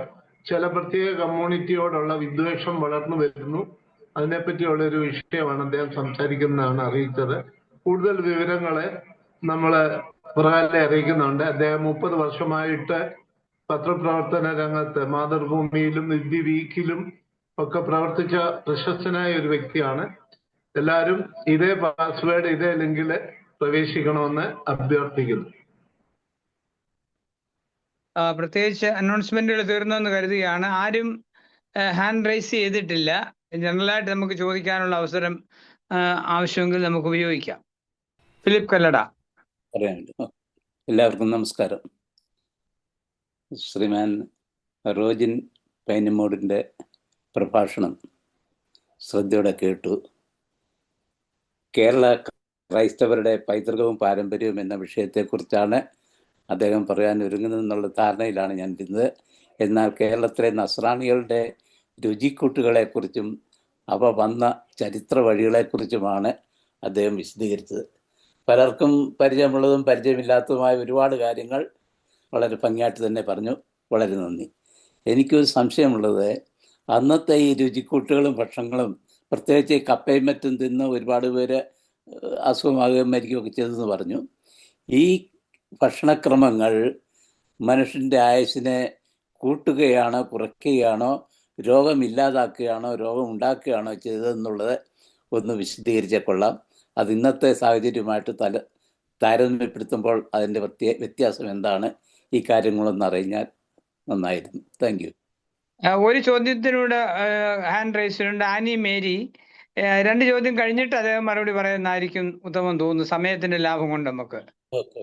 Annie Mary Abraham hand raise ചെയ്തിട്ടുണ്ട്, ചോദിക്കാം. ശ്രീ റോജൻ പൈനമൂടിന്റെ പൈതൃകവും സംസ്കാരവുമായിരുന്നു ടോപ്പിക് ആയിരുന്നെങ്കിലും വളരെ രസകരമായ രീതിയിൽ അതിനെ നമ്മുടെ കേരളത്തിന്റെ പൈതൃകത്തിലുള്ള രുചിക്കൂട്ടും വസ്ത്രധാരണത്തിലും അതിന്റെ കാര്യങ്ങളൊക്കെ പറഞ്ഞ് വളരെ രസകരമായ രീതിയിലായിരുന്നു ക്ലാസ് നയിച്ചത്. അതിന് പ്രത്യേകമായ നന്ദി അറിയിക്കുന്നു. നമുക്ക് അറിയാൻ പാടില്ലാത്തതായ ഒത്തിരി കാര്യങ്ങളെ പറ്റിയുള്ള ഇൻഫർമേറ്റീവ് ആയിട്ടുള്ള നല്ല കുറെ ഇൻഫർമേഷൻസ് നമുക്ക് അതിനകത്ത് കിട്ടി. അപ്പൊ അതുപോലെ തന്നെ നമുക്കറിയാം പണ്ടത്തെ നമ്മുടെ ഒക്കെ ചെറുപ്പത്തിലെ കല്യാണ സദ്യകൾക്കൊക്കെ ഉണ്ടായിരുന്ന ഒരു രീതി ഒക്കെ മാറിയിട്ട് ഇന്നത്തെ പുതിയ നമ്മുടെ ഇന്നത്തെ ഒരു കല്യാണ രീതിയിലൊക്കെ ഒത്തിരി മാറ്റങ്ങൾ വന്നിട്ടുണ്ട്. അതുപോലെ തന്നെ വീണ്ടും ആ പഴയ കാലത്തെ ടേസ്റ്റിലേക്ക് അതുപോലെയുള്ള കല്യാണ സദ്യയുടെ വിഭവങ്ങളൊക്കെ ഇപ്പം അടുത്തിടയ്ക്ക് ഒരു കല്യാണത്തിന് പോയെടുത്ത് അവിടെ നമ്മുടെ നാട്ടിലെ കപ്പയും ചേമ്പും ഒക്കെയുള്ള പുഴുക്ക് ഒരു സ്പെഷ്യൽ ഐറ്റമായിട്ട് അവിടെ ഇൻട്രൊഡ്യൂസ് ചെയ്തു. അപ്പൊ അതുപോലെയുള്ള പഴയ ആ രുചിക്കൂട്ടിലേക്ക് വീണ്ടും നമ്മൾ തിരിച്ചു പോകുന്നുണ്ട്. നമ്മുടെ പ്രത്യേകിച്ച് ചോദ്യങ്ങളൊന്നും ചോദിക്കാനില്ല. വളരെ നല്ല ഒരു ക്ലാസ് ആയിരുന്നു. മീൻസ് ഒത്തിരി ഇൻഫർമേഷൻസ് നമുക്ക് അതിൽ നിന്ന് ലഭിച്ചു. അതിനുള്ള പ്രത്യേകമായ നന്ദി അറിയിക്കുന്നു ശ്രീ റോജിനോടുള്ളത്. Thank you. അപ്പൊ ഈ രണ്ടിനും മറുപടി പറഞ്ഞിട്ട് നമുക്ക് ഇനി അടുത്ത ചോദ്യങ്ങളിലേക്ക് ഉണ്ടെങ്കിൽ പ്രവേശിക്കാം. അതാകുമ്പം നമുക്ക് സമയം ലാഭിക്കാമല്ലോ. പ്രിയപ്പെട്ട ഫിലിപ്പ് കല്ലട സാറിന്റെ ചോദ്യം ഞാൻ കേൾക്കുകയുണ്ടായി. സത്യം പറഞ്ഞാൽ ഞാൻ അതിനകത്തൊരു മറുപടി പറയാൻ വേണ്ടി വിദഗ്ധനല്ല. ഒന്നാമത്തെ കാര്യം ഒരു മെഡിക്കൽ പ്രാക്ടീഷണർ അല്ല. ആ രീതിയിൽ ആരെങ്കിലുമാണ് അതിന് മറുപടി പറയേണ്ടത്. എന്നാൽ തന്നെ എനിക്ക് മനസ്സിലാക്കാൻ സാധിച്ചത് എൻ്റെ ചെറുപ്പകാലത്താണെങ്കിൽ നമ്മുടെ വീട്ടിൽ പോലും കപ്പ കൃഷിയുണ്ട സമയത്ത് ഈ പശുവിന് ഇത് കൊടുക്കുമ്പം ഒരു പരിധിക്കപ്പുറം കൊടുക്കുന്ന ഒരു കാലമുണ്ടായി. ഒരു പരിധിക്കപ്പുറം കൊടുക്കുമ്പോൾ പറയും ഇലയായാലും ശരി ഇത് അറിഞ്ഞു കൊടുക്കുമ്പോഴും പറയും കുറച്ച് മാത്രം കൊടുത്താൽ മതി, കട്ടുണ്ടാകുമെന്ന് പറഞ്ഞ് കേട്ടിട്ടുണ്ട്. അപ്പം തീർച്ചയായിട്ടും തന്നെ ഈ ഈ മൂന്നാം ലോക ഈ രീതിയിലൊക്കെ പറയുമ്പോഴാണെങ്കിൽ ഒരു പക്ഷേ ആളുകളുടെ ബുദ്ധിയെ പോലും രീതിയിലേക്ക് ഈ ഭക്ഷണം പോകുന്നു, അല്ലെങ്കിൽ പ്രമേഹം അല്ലെ ഡയബറ്റിക് അടക്കമുള്ള രോഗങ്ങൾ ഇത് കൂട്ടാൻ വേണ്ടി ഇത് സാധിക്കുന്നു എന്ന രീതിയിലുള്ള പഠനങ്ങളൊക്കെ ഉണ്ടായിട്ടുണ്ടെങ്കിൽ തന്നെയും ഇപ്പോഴത്തെ ഭക്ഷണ രീതികളെ വെച്ച് നോക്കുമ്പോൾ ആ കാലഘട്ടത്തിലുള്ള ആളുകൾക്ക് സത്യത്തിൽ ആരോഗ്യം ഉണ്ടായിരുന്നു എന്ന് തന്നെ വിശ്വസിക്കുന്ന കൂട്ടത്തിലാണ് ഞാൻ. അത് കാരണം അതിന് ഞാൻ മനസ്സിലാക്കിയത് രാവിലെ പോലും ഈ പറഞ്ഞ ഇപ്പം ആനി മേരി പറഞ്ഞ പോലെ തന്നെ ഈ നമ്മുടെ വിവാഹ ഇതിലേക്കൊക്കെ പുഴുക്കടക്കമുള്ള ആഹാര രീതി വന്നെന്ന് പറയുന്നത് കേട്ടു. ഇപ്പം ദുബായ് അടക്കമുള്ള ഹോട്ടലുകളിലാണെങ്കിൽ പുഴുക്കൊരു വിഭവമായിട്ടുള്ള ഒരു ഭയങ്കര ഒരു വലിയ വില കൂടിയൊരു വിഭവം തന്നെയാണ്. അത് കേരളത്തിൽ നിന്ന് വരുന്ന ഒന്നുമല്ല, പല രാജ്യങ്ങളിൽ നിന്ന് വരുന്ന സാധനത്തിനെ പുഴുക്കുണ്ടാക്കിയിട്ടാണെങ്കിൽ ഒരു കൊമേഴ്ഷ്യലൈസ് ചെയ്ത ഒരു സംഭവമായിട്ട് ഇവരിവിടെ കൊണ്ടുവരികയാണ്. അപ്പം ഇതിനൊക്കെ ആണെങ്കിലും കേരളത്തിൽ ആ രീതിയിലുള്ള ആളുകൾക്ക് അന്ന് ഇതിനെ ഒരു അസുഖങ്ങളൊന്നും ഉണ്ടാക്കിയില്ല. അന്നും മരണങ്ങൾ ഉണ്ടാകുന്നുണ്ട്. ഈ പറയുന്ന രോഗങ്ങളെല്ലാം തന്നെ അന്നുമുണ്ട്. ഈ ന്യൂജൻ രീതിയിലുള്ള രോഗങ്ങളുടെ പേരൊന്നും ഇല്ലായിരുന്നെങ്കിൽ തന്നെയും ഇതേ രോഗങ്ങളൊക്കെ തന്നെ വന്നാണ് ആളുകൾ മരണപ്പെടുന്നതൊക്കെ. അപ്പം എൻ്റെ പിതാവ് ഒരു ലാബ് ടെക്നീഷ്യൻ ആയിരുന്നു. 40 വർഷം മുമ്പ് അദ്ദേഹം മരിക്കുകയുണ്ടായി. അപ്പം അതിന് മുമ്പുള്ള നമ്മുടെ ഇതിൻ്റെ ഗ്ലൂക്കോസ് ലെവലിൻ്റെ ഇതെന്ന് വെച്ച് കഴിഞ്ഞാൽ എനിക്കൊന്ന് 100 എങ്ങാണ്ടായിരുന്നു. ഇപ്പം എനിക്ക് 130, 150 ആ രീതിയിലേക്കൊക്കെയാണ് പോകുന്നത്. അപ്പം ഈ ലോക കുത്തക ഭീമന്മാരൊക്കെയാണ് ഇതിന് മാർക്കിടുന്നെന്ന് പറയുന്നുള്ള രീതിയിലുള്ള ഇതാണല്ലോ. ഈ ഷുഗറിൻ്റെ ലെവൽ പോലും കൺട്രോൾ ചെയ്യുന്ന ചില കമ്പനികളാണെന്ന് പറയുന്നത് പോലെയാണ് എനിക്ക് തോന്നുന്നത്. അന്നുണ്ട ആളുകൾക്ക് കായികമായുള്ള അധ്വാനം കൂടുതലായിരുന്നു. പ്രത്യേകിച്ച് സ്വന്തം വീട്ടിലെ തൊടിയിൽ തന്നെയാണെങ്കിൽ അവർ കിളയ്ക്കുകയും അല്ലെങ്കിൽ കാർഷിക ആവശ്യങ്ങൾക്ക് വേണ്ടി അവർ തന്നെ ജോലി ചെയ്യുന്നു. ഇപ്പോഴാണ് നമ്മൾ ബംഗാളിയെ ആശ്രയിക്കുന്ന ഒരു കാലത്തിലേക്ക് വന്നിരിക്കുകയാണ്. അപ്പം ആ എക്സസൈസ് ആ രീതിയിലാണ്. അതുകൊണ്ട് ഇപ്പം ചെരുപ്പില്ലാതെ നടക്കുന്നത് കൊണ്ടാണെങ്കിൽ ഭൂമിയുടെ ആകർഷണം പോലും അവർക്ക് ലഭിക്കുന്നുണ്ടെന്ന് പറയുന്ന രീതിയിൽ ഇപ്പോൾ ചെരുപ്പ്, പിന്നെ ഞാനിപ്പോൾ പറഞ്ഞു വന്നപ്പോൾ തന്നെ 50 വർഷം ആകുന്നേ ഉള്ളൂ, 50-60 വർഷം ആകുന്നുള്ളൂ നമ്മുടെ നാട്ടിൽ പോലും ചെരുപ്പ് സുലഭമായി തുടങ്ങിയത്. അപ്പോൾ അതുകൊണ്ട് അപ്പം അന്ന് മണ്ണുമായിട്ട് ശരിക്കും പറഞ്ഞാൽ മലയാളിക്ക് ഒരു ബന്ധമുണ്ടായിരുന്നു. പ്രത്യേകിച്ച് കാർഷിക രീതിയിലുള്ള തൻ്റെ വീട്ടിലെ കാര്യങ്ങൾ താൻ തന്നെ ചെയ്യുന്നൊരവസ്ഥ ഉണ്ടായിരുന്നു. അല്ലെങ്കിൽ വീട്ടിലാണെങ്കിൽ അംഗബലം കൂടുതലായിരുന്നു, മക്കളുടെ എണ്ണമൊക്കെ കൂടുതലായിരുന്നു. ഇപ്പം വന്ന് ഈ ഒരു പുതിയ രീതിയിലേക്ക് വന്നപ്പോഴാണെങ്കിൽ മക്കൾ പോലും വേണ്ട എന്നുള്ള രീതിയിലേക്ക് വരുന്ന ഒരു പുതിയ തലമുറയിലേക്കാണ് നമ്മൾ വന്നുകൊണ്ടിരിക്കുന്നത്. അപ്പോൾ ആ ഒരു 50 വർഷം 60 വർഷം ഉണ്ടായ മാറ്റം വലുത് തന്നെയാണ്. അപ്പം മരണനിരക്ക് ഒരു പക്ഷേ ആയുർദൈർഘ്യം കൂടിയിട്ടുള്ളു, പക്ഷേ രോഗങ്ങളുടെ എണ്ണം കൂടുതലാണ്. രോഗങ്ങളുടെ പേരുകൾ പുതിയതാണ്. ന്യൂജൻ രീതിയിലുള്ള അസുഖങ്ങളാണ് ആളുകൾക്ക് ഉണ്ടാകുന്നത്. എന്നിട്ട് കോവിഡ് പോലെയുള്ള മഹാമാരി ഉണ്ടായിട്ട് ആളുകളുടെ ഒരു വലിയ വേർപാടുകൾ ഉണ്ടായിക്കൊണ്ടിരിക്കുന്ന അവസ്ഥ. അപ്പം ശരിക്കും പറഞ്ഞാൽ ഈ നമ്മുടെ ആരോഗ്യത്തെയും ഈ നമ്മുടെ ആഹാര രീതി ബാധിച്ചു എന്ന് തന്നെയാണ് പറയുന്നത്. പ്രത്യേക ഫാസ്റ്റ് ഫുഡ് സംസ്കാരം, അതുപോലെ തന്നെ ഇത് ഈ പറയുമ്പോൾ ഈ പറയുന്ന ഈ പുഴുക്കടക്കമുള്ള 5 സ്റ്റാർ വിഭവങ്ങളായി മാറുമ്പോഴും നമ്മുടെ നാട്ടിൽ പലയിടങ്ങളായിട്ട് വരുന്നുള്ള ഫാസ്റ്റ് ഫുഡ് സംസ്കാരത്തിൽ പ്രത്യേകിച്ച് മന്തി പോലെയുള്ള വിഭവങ്ങൾ, ഞാനിപ്പം ഇവിടത്തേക്കാളും രുചികരമായ മന്തി കഴിച്ചിട്ടുള്ള അടൂരിൽ നിന്നാണ് കഴിച്ചിട്ടുള്ളത്. അപ്പോൾ ആ രീതിയിലാണ് കാര്യങ്ങൾ വന്നുകൊണ്ടിരിക്കുന്നത്. ഇതൊക്കെയാണ് എനിക്ക് ആ വിഷയത്തിൽ പറയാനുള്ളത്. ഒരു പക്ഷേ ഒരു മെഡിക്കൽ പ്രാക്ടീഷണർക്ക് എന്നെക്കാളും നന്നായി തന്നെ ഈ കാര്യം പറയാൻ പറ്റുമെന്നാണ് പറയുന്നത്. തീർച്ചയായിട്ടും പ്രിയപ്പെട്ട ഫിലിപ്പ് സാറിന് എൻ്റെ ഉത്തരത്തിൽ പൂർണ്ണമായ തൃപ്തി ലഭിച്ചില്ലെന്ന് എനിക്കറിയാം. എങ്കിൽ തന്നെയും എൻ്റെ പരിമിതമായ അറിവിൽ നിന്ന് ഞാൻ ഇത്രയും പറഞ്ഞുകൊണ്ട് നിർത്തുന്നു. അതെ, നമുക്ക് 3 പേരെ ഹാൻഡ് റൈസ് ചെയ്യുന്നുണ്ട്. ബെന്നി, ബെഞ്ചി, ഫാദർ വിൻസെന്റ്. സാറല്ലേ, ഞാൻ ആദ്യം തന്നെ റോജിൻ ഈ ഒരു വിഷയത്തെക്കുറിച്ച് വളരെ ഗഹനമായിട്ട് പലതും പഠിച്ചിട്ടുണ്ടെന്ന് എനിക്കറിയാം. ഞാൻ നേരത്തെ റോജിന്റെ പല പഠനങ്ങളും പരിചയപ്പെട്ടിട്ടുണ്ട്. അപ്പോ ക്രൈസ്തവ ചരിത്രം, പ്രത്യേകിച്ച് കേരളത്തിൽ ഉണ്ടായിട്ടുള്ള ചരിത്രത്തെക്കുറിച്ച്, ക്രൈസ്തവ ചരിത്രത്തെക്കുറിച്ച് വളരെ ഗഹനമായിട്ടും കൗതുകകരമായിട്ടും പഠിച്ചുകൊണ്ടിരിക്കുന്ന ഒരാളാണ് റോബിൻ. അതേപ്പറ്റി എഴുതിക്കൊണ്ടിരിക്കുന്നുണ്ട് റോജിൻ. അതുപോലെ ഇന്നത്തെ വിഷയം വളരെ സരസമായിട്ടും എല്ലാവർക്കും ഇഷ്ടപ്പെടുന്ന രീതിയിലും ആക്കിയതിന് പ്രത്യേക അഭിനന്ദനങ്ങൾ. കാരണം ഒരു വെബിനാറിൽ നിന്നുള്ള അതിഗഹനമായിട്ടുള്ള ഒരു വിഷയത്തെക്കാൾ കുറെ കൂടി ഒരു പക്ഷേ ജനകീയമാകുന്ന ഒരു വിഷയം, അതും പ്രത്യേകിച്ച് ഭക്ഷണമാകുമ്പോൾ എല്ലാവർക്കും എവിടെയെങ്കിലുമൊക്കെ അതിന്റെ സ്പർശം ഉണ്ടാവും തോന്നുന്നു. അപ്പൊ അതുകൊണ്ട് നന്നായി എന്നാണ് എനിക്ക് തോന്നിയത്. അതുപോലെ എനിക്ക് പരിചയമായിട്ട് പ്രത്യേകിച്ച് അങ്കമാലി, ചാലക്കുടി, ഞാൻ ആ പ്രദേശത്തു നിന്നാണ് വരുന്നത്. അപ്പൊ അതിനെ വളരെ പരാമർശിച്ച ആ ഒരു പാരമ്പര്യത്തെ കുറിച്ച് വളരെ കൃത്യമായിട്ട് പറഞ്ഞപ്പോൾ എനിക്കും പരിചയമുള്ള കുറേയധികം ഭക്ഷണ പദാർത്ഥങ്ങളെ റോജിൻ പറഞ്ഞിരുന്നു. അപ്പൊ അതോടൊപ്പം തന്നെ ഞാൻ പ്രതീക്ഷിച്ചിരുന്നത് ഈ കൽത്തപ്പൊക്കെ പറഞ്ഞപ്പോൾ കൊഴുക്കട്ട കൂടി പറയുന്നത് പ്രതീക്ഷിച്ചിരുന്നു. അത് ഞാൻ കേൾക്കാതെ പോയതാണോ അതോ പറയാതിരുന്നതാണോ എന്ന് സംശയമുണ്ട്. അതിനും ഒരു പാരമ്പര്യവും ചരിത്രവും ഒക്കെ ഉണ്ടെന്നാണ് ഞാൻ മനസ്സിലാക്കുന്നത്. അപ്പൊ റോജിന് പ്രത്യേക അഭിനന്ദനങ്ങൾ. ഞാനും റോജിനെ വളരെ അടുത്തറിയുന്ന സുഹൃത്താണ്. അപ്പൊ അതുകൊണ്ട് തന്നെ ഇത് കേൾക്കാനായിട്ട് കൂടുതൽ താല്പര്യം ഉണ്ടായിരുന്നു. അപ്പൊ വളരെ അഭിനന്ദനങ്ങൾ. ഓക്കെ, പ്രിയപ്പെട്ട വിൻസെന്റ് അച്ഛന് ഞാൻ ശരിക്കും പറഞ്ഞാൽ പ്രിയപ്പെട്ട വിൻസെന്റ് അടുത്തും ഇതിന്റെ സംഘാടകരോടും പറയുന്നു, ഫാദർ വിൻസെന്റ് പെരേപ്പാടൻ അറിയപ്പെടുന്ന ഒരു ജെസ്യൂട്ട് പുരോഹിതനാണ്. Doctor father Vincent Perepadan. Snehasena മാസിക ഞാനൊക്കെ സ്കൂളിൽ പഠിക്കുമ്പോൾ 15 പൈസയ്ക്ക് നമ്മുടെ സ്കൂളിൽ ലഭിച്ചുകൊണ്ടിരുന്ന ഒരു മാസികയാണ്. അതിൻ്റെ എഡിറ്ററായിരുന്നു. ടിക്ടോക്ക് എന്ന് പറഞ്ഞുകൊണ്ട് ഒരു ടിക് അല്ലേ അച്ഛാ? ടിക് എന്ന് പറഞ്ഞ ഇംഗ്ലീഷ് മാഗസിൻ്റെ കുട്ടികളുടെ മാസികയുടെ എഡിറ്ററായിരുന്നു. ഇപ്പം അദ്ദേഹം ഡൽഹിയിൽ സേവിയർ ഇൻസ്റ്റിറ്റ്യൂട്ടിൽ അദ്ദേഹം അധ്യാപകനാണ്. തീർച്ചയായിട്ടും പ്രിയപ്പെട്ട ഈ ലൈറ്റ് ആൻഡ് ടു ലൈറ്റിൻ്റെ സംഘാടകരെ അദ്ദേഹത്തെ തീർച്ചയായിട്ടും ഉപയോഗപ്പെടുത്തണം. ഞാൻ അദ്ദേഹത്തിൻ്റെ നമ്പർ നിങ്ങൾക്ക് അയച്ചു തരാം. അദ്ദേഹത്തിൻ്റെ ക്ലാസ്സുകൾ തീർച്ചയായിട്ടും ഈ ഒരു കൂട്ടത്തിന് വലിയ മുതൽക്കൂട്ട് തന്നെ ആയിരിക്കും. വിൻസെന്റ് അച്ഛൻ്റെ ഈ ചോദിച്ച കൊഴുക്കട്ടയെക്കുറിച്ച് പറയാൻ വേണ്ടി കൃത്യമായിട്ട് ഇരിക്കുകയായിരുന്നു, പക്ഷെ അത് ഞാൻ വിട്ടുപോയി. ഇനിയിപ്പോൾ സമയമില്ലാത്ത അതിനെക്കുറിച്ച് അതും നമ്മുടെ ഈ പോർച്ചുഗീസ് വിഭവം തന്നെയാണ്. അതിൻ്റെ ഇപ്പം മോമോസ് എന്ന് പറഞ്ഞ രീതിയിലൊക്കെ പല രീതിയിലും വരുന്നുണ്ടെങ്കിൽ തന്നെ അതിന് മുമ്പായി തന്നെ ഇതൊന്നും നമ്മുടെ ശരീരത്തിന് യാതൊരു ദോഷം ഉണ്ടാക്കുന്ന ഫുഡല്ലായിരുന്നു എന്നുള്ളതാണ്. ആവിയിൽ കയറ്റിയതായതുകൊണ്ട് നല്ല രീതിയിൽ തന്നെ ശർക്കരയും അതുപോലെ തന്നെ തേങ്ങയും ചിലയിടത്ത് പഞ്ചസാരയും ഉപയോഗിച്ചുകൊണ്ടാണ് ഇത് ഉപയോഗിച്ചതെന്നാണ് മനസ്സിലാക്കാൻ വേണ്ടി സാധിച്ചു. വിൻസെന്റ് അച്ഛൻ്റെ ഇടപെടലിന് വളരെ സന്തോഷം. പ്രിയപ്പെട്ട സംഘാടകരെ, തീർച്ചയായിട്ടും പ്രിയപ്പെട്ട വിൻസെന്റ് അച്ഛനെ നിങ്ങൾ ഉപയോഗിക്കുക. ബെന്നിക്ക് ഇനിയും പറയാം.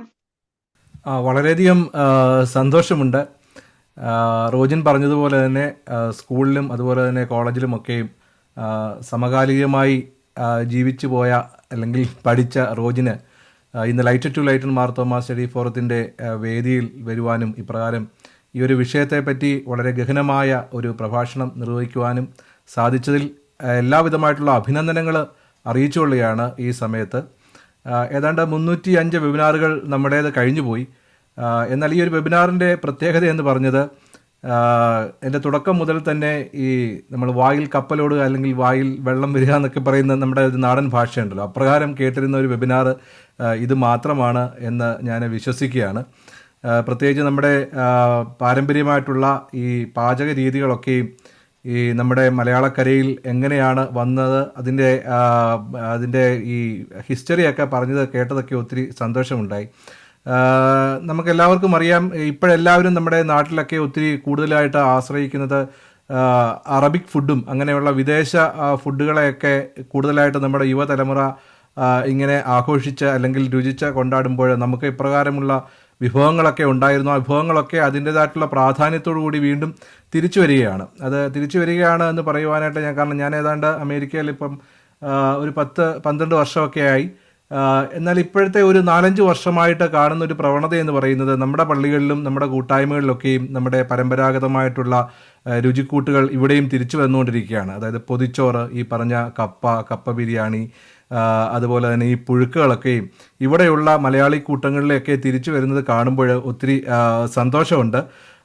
അത് വീണ്ടും എങ്ങനെയാണ് നമ്മുടെ നാട്ടിലിതൊക്കെ വന്നത്, ഈ പറഞ്ഞതുപോലെ പോർച്ചുഗീസുകാരുടെ അധിനിവേശത്തിലൂടെയൊക്കെ വന്ന ഈ രുചിക്കൂട്ടുകളെ ഓർമ്മിപ്പിക്കുവാനായിട്ട് റോജിൻ കാണിച്ച ഈ വളരെ ഉദ്യമത്തിന് ഒത്തിരി നന്ദിയുണ്ട്. വളരെ കാലത്തിന് ശേഷമാണ് റോജിനെ കേൾക്കുവാനായിട്ട് സാധിച്ചത്. ഞങ്ങൾ ഒരേ കോളേജിൽ പഠിച്ചെങ്കിലും അതുപോലെ തന്നെ ഒരേ സ്കൂളിലാണെങ്കിൽ തന്നെയും ഞങ്ങളുടെ ഭവനങ്ങൾ തമ്മിൽ കുറച്ച് അന്തരമുണ്ട്. എന്നാൽ ബാലജനസഖ്യവും അതുപോലെ തന്നെ YMCയുടെ ഒക്കെ പ്രവർത്തനമായിട്ട് റോജിൻ ധാരാളം അവസരങ്ങളിൽ ഞങ്ങളുടെ പരിമളം എന്ന് പറയുന്ന കൊച്ചു സ്ഥലത്ത് വന്നിട്ടുണ്ട്. അതൊക്കെ ഓർക്കുകയാണ്. ഇപ്പോഴും റോജിൻ്റെ എഴുത്തുകളൊക്കെ ഫേസ്ബുക്കിലൂടെയൊക്കെ കാണുകയും വായിക്കുകയൊക്കെ ചെയ്യുന്നുണ്ട്. പ്രകാരം നമ്മുടെ ഒരു സമകാലികൻ ഇങ്ങനെ ഉയർന്നു നിൽക്കുന്നതിലുള്ള എല്ലാവിധമായിട്ടുള്ള സന്തോഷങ്ങളും അതുപോലെ തന്നെ അഭിനന്ദനങ്ങളും അറിയിക്കുവാനായിട്ട് ഈ സമയത്തെ ഞാൻ ഉപയോഗപ്പെടുത്തുന്നു. Thank you Rojin. ഓക്കെ, ബെഞ്ചി ഇനിയും വിൽസനുമാണ്.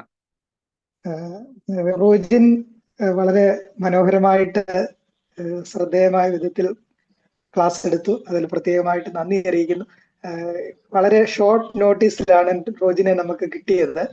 അന്നേരം അത് വളരെ സന്തോഷത്തോടുകൂടി ഏറ്റെടുക്കുകയും ഇത്രയും സമയം നമ്മളോടൊപ്പം ചെലവഴിക്കുകയും ചെയ്തതിൽ ഒത്തിരി സന്തോഷം തോന്നി. എന്നാൽ ഞാൻ പ്രതീക്ഷിച്ചത് കുറച്ചുകൂടെ സംസ്കാരപരമായിട്ടുള്ള ക്രൈസ്തവരുടെ പ്രവർത്തനങ്ങളെ കുറിച്ചൊക്കെ സൂചിപ്പിക്കുമെന്നാണ്.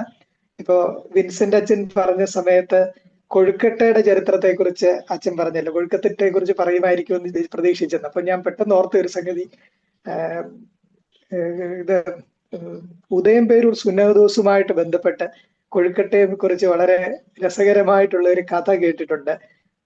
കല്ലൂർക്കാട് എന്ന് പറയുന്ന സ്ഥലത്ത് അലക്സിസ് ഡി മെനേസിസ് അവിടുത്തെ ആൾക്കാരെ സ്വാധീനിക്കാൻ വേണ്ടി ചെയ്തത് കൊഴുക്കട്ടയ്ക്കകത്ത് സ്വർണം നാണയങ്ങൾ വെച്ച് കൊടുത്ത് ആണ്. അതിനെ കുറിച്ചൊരു പഴമൊഴി തന്നെയുണ്ട്, കുഴലുണ്ടെങ്കിൽ കൊക്കിനെ പിടിക്കാം, കൊഴുക്കട്ടുണ്ടെങ്കിൽ കല്ലൂർക്കാട് പിടിക്കാമെന്ന് പറഞ്ഞു കേട്ടിട്ടുള്ളതായിട്ട്. അതുപോലെ റോജിൻ ചില പുസ്തകങ്ങളെ കുറിച്ചൊക്കെ പറഞ്ഞല്ലോ, ആ കൂട്ടത്തിൽ ചേർക്കേണ്ടിയ ചില പുസ്തകങ്ങളുടെ കൂടെ പേരുകൾ പറയാൻ ഞാൻ ആഗ്രഹിക്കുകയാണ്. ഒന്ന്, മാത്യു ഡാനിയലച്ചൻ എഴുതിയ കേരള ക്രൈസ്തവ സംസ്കാരം എന്ന് പറയുന്ന പുസ്തകം. ആ രംഗത്ത് വളരെ ശ്രദ്ധേയമായ, നമ്മൾ വായിച്ചിരിക്കേണ്ട ഒരു പുസ്തകമാണ്. ക്രൈസ്തവ സംസ്കാരം അത് കേരളത്തെ എത്രമാത്രം സ്വാധീനിച്ചു എന്നുള്ളത് മനസ്സിലാക്കാൻ ഗൗരവമായിട്ടുള്ള ഒരു പഠനമാണ്. അച്ഛൻ്റെ ഒരു തീസീസ് ആണത്. അതുപോലെ തന്നെ ചില നോവലുകൾ, ക്രൈസ്തവ സാന്നിധ്യം വിളിച്ചറിയിക്കുന്ന ചില നോവലുകളുണ്ട്. ഒന്ന് CV ബാലകൃഷ്ണൻ എഴുതിയ ആയുസിന്റെ പുസ്തകം. അത് ഒരു കുടിയേറ്റ സമൂഹത്തിൽ ക്രൈസ്തവരുടെ സ്വാധീനം, അവരുടെ സംസ്കാരം, അവരുടെ രീതികൾ, അത് അതിൻ്റെതായിട്ടുള്ള വിവരണങ്ങളൊക്കെയാണ് ആ പുസ്തകത്തിലുള്ളത്. അതുപോലെ ബിനോയ് തോമസ് എഴുതിയ കരിക്കോട്ടക്കരി, അതും ഒരു കുടിയേറ്റ ഗ്രാമത്തിലെ ക്രൈസ്തവരുടെ സാന്നിധ്യം വിളിച്ചറിയിക്കുന്ന നോവലാണ്. അതുപോലെ SK പൊറ്റക്കാടിന്റെ വിഷകന്യക പോലെയൊക്കെയുള്ള നോവലുകൾ വളരെ ശ്രദ്ധേയമാണ്. അതിൽ കൂടെയൊക്കെ നമുക്ക് ക്രൈസ്തവ സംസ്കാരം, ക്രൈസ്തവരുടെ സ്വാധീനങ്ങള്, ക്രൈസ്തവരുടെ വിശ്വാസങ്ങള്, ഇതൊക്കെ നമുക്ക് മനസ്സിലാക്കാൻ സാധിക്കും. ഇതിലൊക്കെ കൂടുതൽ ഒരുപാട് നോവലുകൾ ഉണ്ടാവും. ഞാൻ വായിച്ചിട്ടുള്ള ചില നോവലുകളെ കുറിച്ചാണ് പറഞ്ഞത്. ഏതായാലും ക്രൈസ്തവ സാന്നിധ്യത്തെക്കുറിച്ചും ക്രൈസ്തവരുടെ രുചിക്കൂട്ടുകളെ കുറിച്ചും ഒക്കെ ശ്രദ്ധേയമായിട്ടുള്ള ഒരു അവതരണം നടത്തിയ റോജിനോട് പ്രത്യേകമായിട്ടും സ്നേഹവും നന്ദിയും അറിയിക്കുന്നു. വിൻസെന്റ് അച്ഛൻ സ്നേഹസേനയുടെ എഡിറ്ററായിട്ടുള്ള വിൻസെന്റ് അച്ഛൻ്റെ സാന്നിധ്യം ഇവിടെ വളരെ സന്തോഷം തോന്നി. എൻ്റെ ചെറിയ പ്രായത്തിൽ വായിച്ചിട്ടുള്ള, എനിക്ക് തോന്നുന്നു 8 16 മറ്റോ പേജ് മാത്രമുള്ള വളരെ നല്ല കളർഫുള്ളായിട്ടുള്ള ഒരു മാസികയാണ് സ്നേഹസേന. ആ സ്നേഹസേനയുടെ പിന്നണിയിൽ പ്രവർത്തിച്ച ഒരു അച്ഛനെ ഇവിടെ കാണാൻ സാധിച്ചതിൽ വളരെ സന്തോഷമുണ്ട്. ഇന്നത്തെ ഈ കൂട്ടായ്മ വളരെ സന്തോഷം പകരുന്നു. പ്രത്യേകം നന്ദി. ശ്രീ ബെന്നിക്കും അതുപോലെ തന്നെ ബെഞ്ചിക്കും നന്ദി. കാരണം എൻ്റെ ഓർമ്മകളെ ഒത്തിരി പുറകോട്ട് കൊണ്ടുപോവുകയുണ്ടായി. പ്രത്യേകിച്ച് ബെഞ്ചിയെ സംബന്ധിച്ച് പറയുകയാണെങ്കിൽ പുസ്തകങ്ങൾക്കിടയിൽ തന്നെയാണല്ലോ അദ്ദേഹം ഉള്ളത്. അപ്പം അദ്ദേഹത്തിൻ്റെ ആ ഒരു പഠനങ്ങളും പുതിയ നിർദ്ദേശങ്ങളും ഒക്കെ ഞാനും താല്പര്യപൂർവ്വം സ്വീകരിക്കുന്നു. ശരിക്കും പറഞ്ഞാൽ വിഷയം ഭക്ഷണം മാത്രമായി പോയെങ്കിൽ തന്നെയും വളരെ പരിമിതിക്കകത്ത് നിന്നുകൊണ്ടാണ് സംസാരിച്ചത്. അതുകൊണ്ടാണ് വിശദമായിട്ട് കൂടുതൽ വേറെ വിഷയങ്ങളിലേക്ക് പിന്നെ പോകാഞ്ഞത്. ഒരു പക്ഷേ നിങ്ങളുടെ ഈ 305 എപ്പിസോഡ് നടന്നത് ഭയങ്കര സിസ്റ്റമാറ്റിക്കായിട്ടോ അല്ലെങ്കിൽ വളരെ ആധികാരികമായ രീതിയിലായിരിക്കും. നിങ്ങൾ ഒരുപക്ഷെ ഏറ്റവും വളരെ ഒരു നമ്മുടെ ഒരു ചിട്ടകളൊന്നും ഇല്ലാത്ത രീതിയിലായിരുന്നു ഞാനിത് അവതരിപ്പിച്ചതെന്ന് എനിക്ക് തോന്നുന്നത്. ഒരു അക്കാഡമിക്കൽ രീതിയിലല്ല ഇത് അവതരിപ്പിച്ചതും. അതിനുള്ള ക്ഷമാപണം കൂടി ഈ അവസരം ഞാൻ എടുക്കുകയാണ്. ഞാൻ കാണുകയുണ്ടായി. കാരണം എൻ്റെ സുഹൃത്തു കൂടിയായ ഡോക്ടർ വർഗീസ് പോത്തനാണെങ്കിൽ 2-3 ആഴ്ച മുമ്പ് സംസാരിച്ചിരുന്നല്ലോ. ഞാൻ ആ ലൈവ് ഞാൻ കണ്ടിരുന്നു, ഈ കഴിഞ്ഞ ദിവസം കണ്ടിരുന്നു. അതുപോലെ ജോർജ് കോശി മൈലപ്ര പോലെയുള്ള ആളുകളുടെയൊക്കെ ഇത് കണ്ടിരുന്നു. അതിനെയൊക്കെ വെച്ച് കമ്പയർ ചെയ്യുമ്പം ഞാൻ വളരെ സരസമായിട്ടാണ് ഈ വിഷയത്തെക്കുറിച്ച് കണ്ടതും.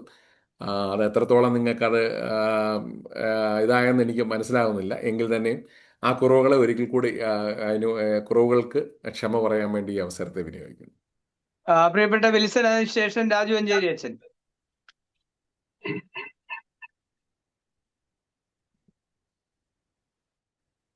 ഞാൻ സംസാരിക്കണ്ട എന്ന് കരുതിയിരുന്നപ്പോഴാണ് ബഹുമാനപ്പെട്ട വിൻസെന്റ് ഫാദർ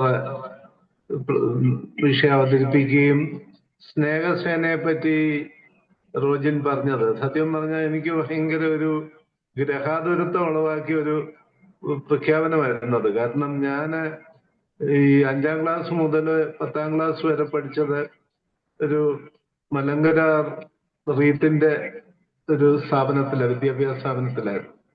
ഞങ്ങൾക്ക് അന്ന് അവിടെ സ്നേഹസേന ലഭിക്കുന്നുണ്ടായിരുന്നു. ഞാൻ ആ സമയത്ത് എൻ്റെ വായനയുടെ ആരംഭം ആ പ്രസിദ്ധീകരണത്തിൽ കൂടിയാണ്. അങ്ങനെയുള്ള ഒരു പ്രസിദ്ധീകരണത്തിന്റെ ചുമതല വഹിക്കുന്ന ഒരാളെ കാണാൻ സാധിച്ച, പ്രത്യേക ഫാദർ വിൻസെന്റിനെ കാണാൻ സാധിച്ചു. അദ്ദേഹത്തെ മനസ്സിലാക്കാൻ സാധിച്ചതിൽ പ്രത്യേകം സന്തോഷമുണ്ട്. ഫാദറിനെ പ്രത്യേകം ഞങ്ങളുടെ സന്തോഷം അറിയിക്കുന്നു. പിന്നെ ബഹുമാനപ്പെട്ട റോജിൻ സംസാരിച്ച കൂട്ടത്തിൽ ഒത്തിരിയധികം പ്രശ്നങ്ങളെ പറ്റി പറഞ്ഞു. 1-2 കാര്യങ്ങളെ പറ്റി ഞാൻ ചോദിച്ചോട്ടെ. ഈ കഞ്ഞി ഈ പറഞ്ഞ ക്രിസ്ത്യൻ ബാക്ക്ഗ്രൗണ്ടിലുള്ളതാണോ, അതോ കുമ്പിളപ്പം ഇതൊക്കെ ഇതുമായിട്ട് വല്ല ബന്ധമുള്ള ഐറ്റംസ് ആണോ?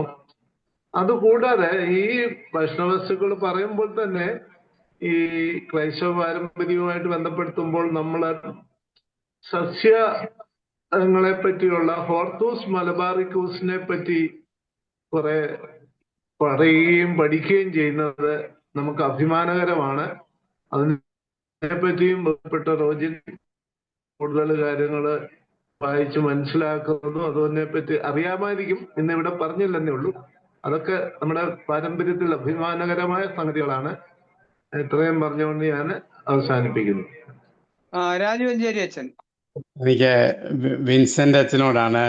ഈ മാത്യു മൂഴിയിൽ അച്ഛൻ തുടങ്ങി വെച്ച സ്നേഹസേനയാണോ അച്ഛൻ പിന്നെ തുറന്ന് നടത്തിയത്? കോട്ടയത്തിൽ നിന്ന് കുടമാളൂരിൽ നിന്ന് ഇറങ്ങിക്കൊണ്ടിരുന്ന, അതറിയാൻ വേണ്ടിയാ. മാത്യു മൂഴിയിൽ അച്ഛനുണ്ടോ ഇപ്പോൾ? അതറിയാൻ വേണ്ടിയാണ് ഞാൻ ചോദിച്ചത്. അതേ സ്നേഹസേന തന്നെയാണ് അച്ഛൻ, അത് തന്നെയാണ്. കോട്ടയം കുമാരനല്ലൂരിൽ നിന്ന് പ്രസിദ്ധീകരിച്ചുകൊണ്ടിരുന്നു. ഇപ്പൊ അത് കൊച്ചിയിൽ നിന്നാണ് ചെയ്യുന്നത്. 2008 മുതൽ കൊച്ചിയിൽ നിന്നാണ് അതിന്റെ പ്രസിദ്ധീകരണം.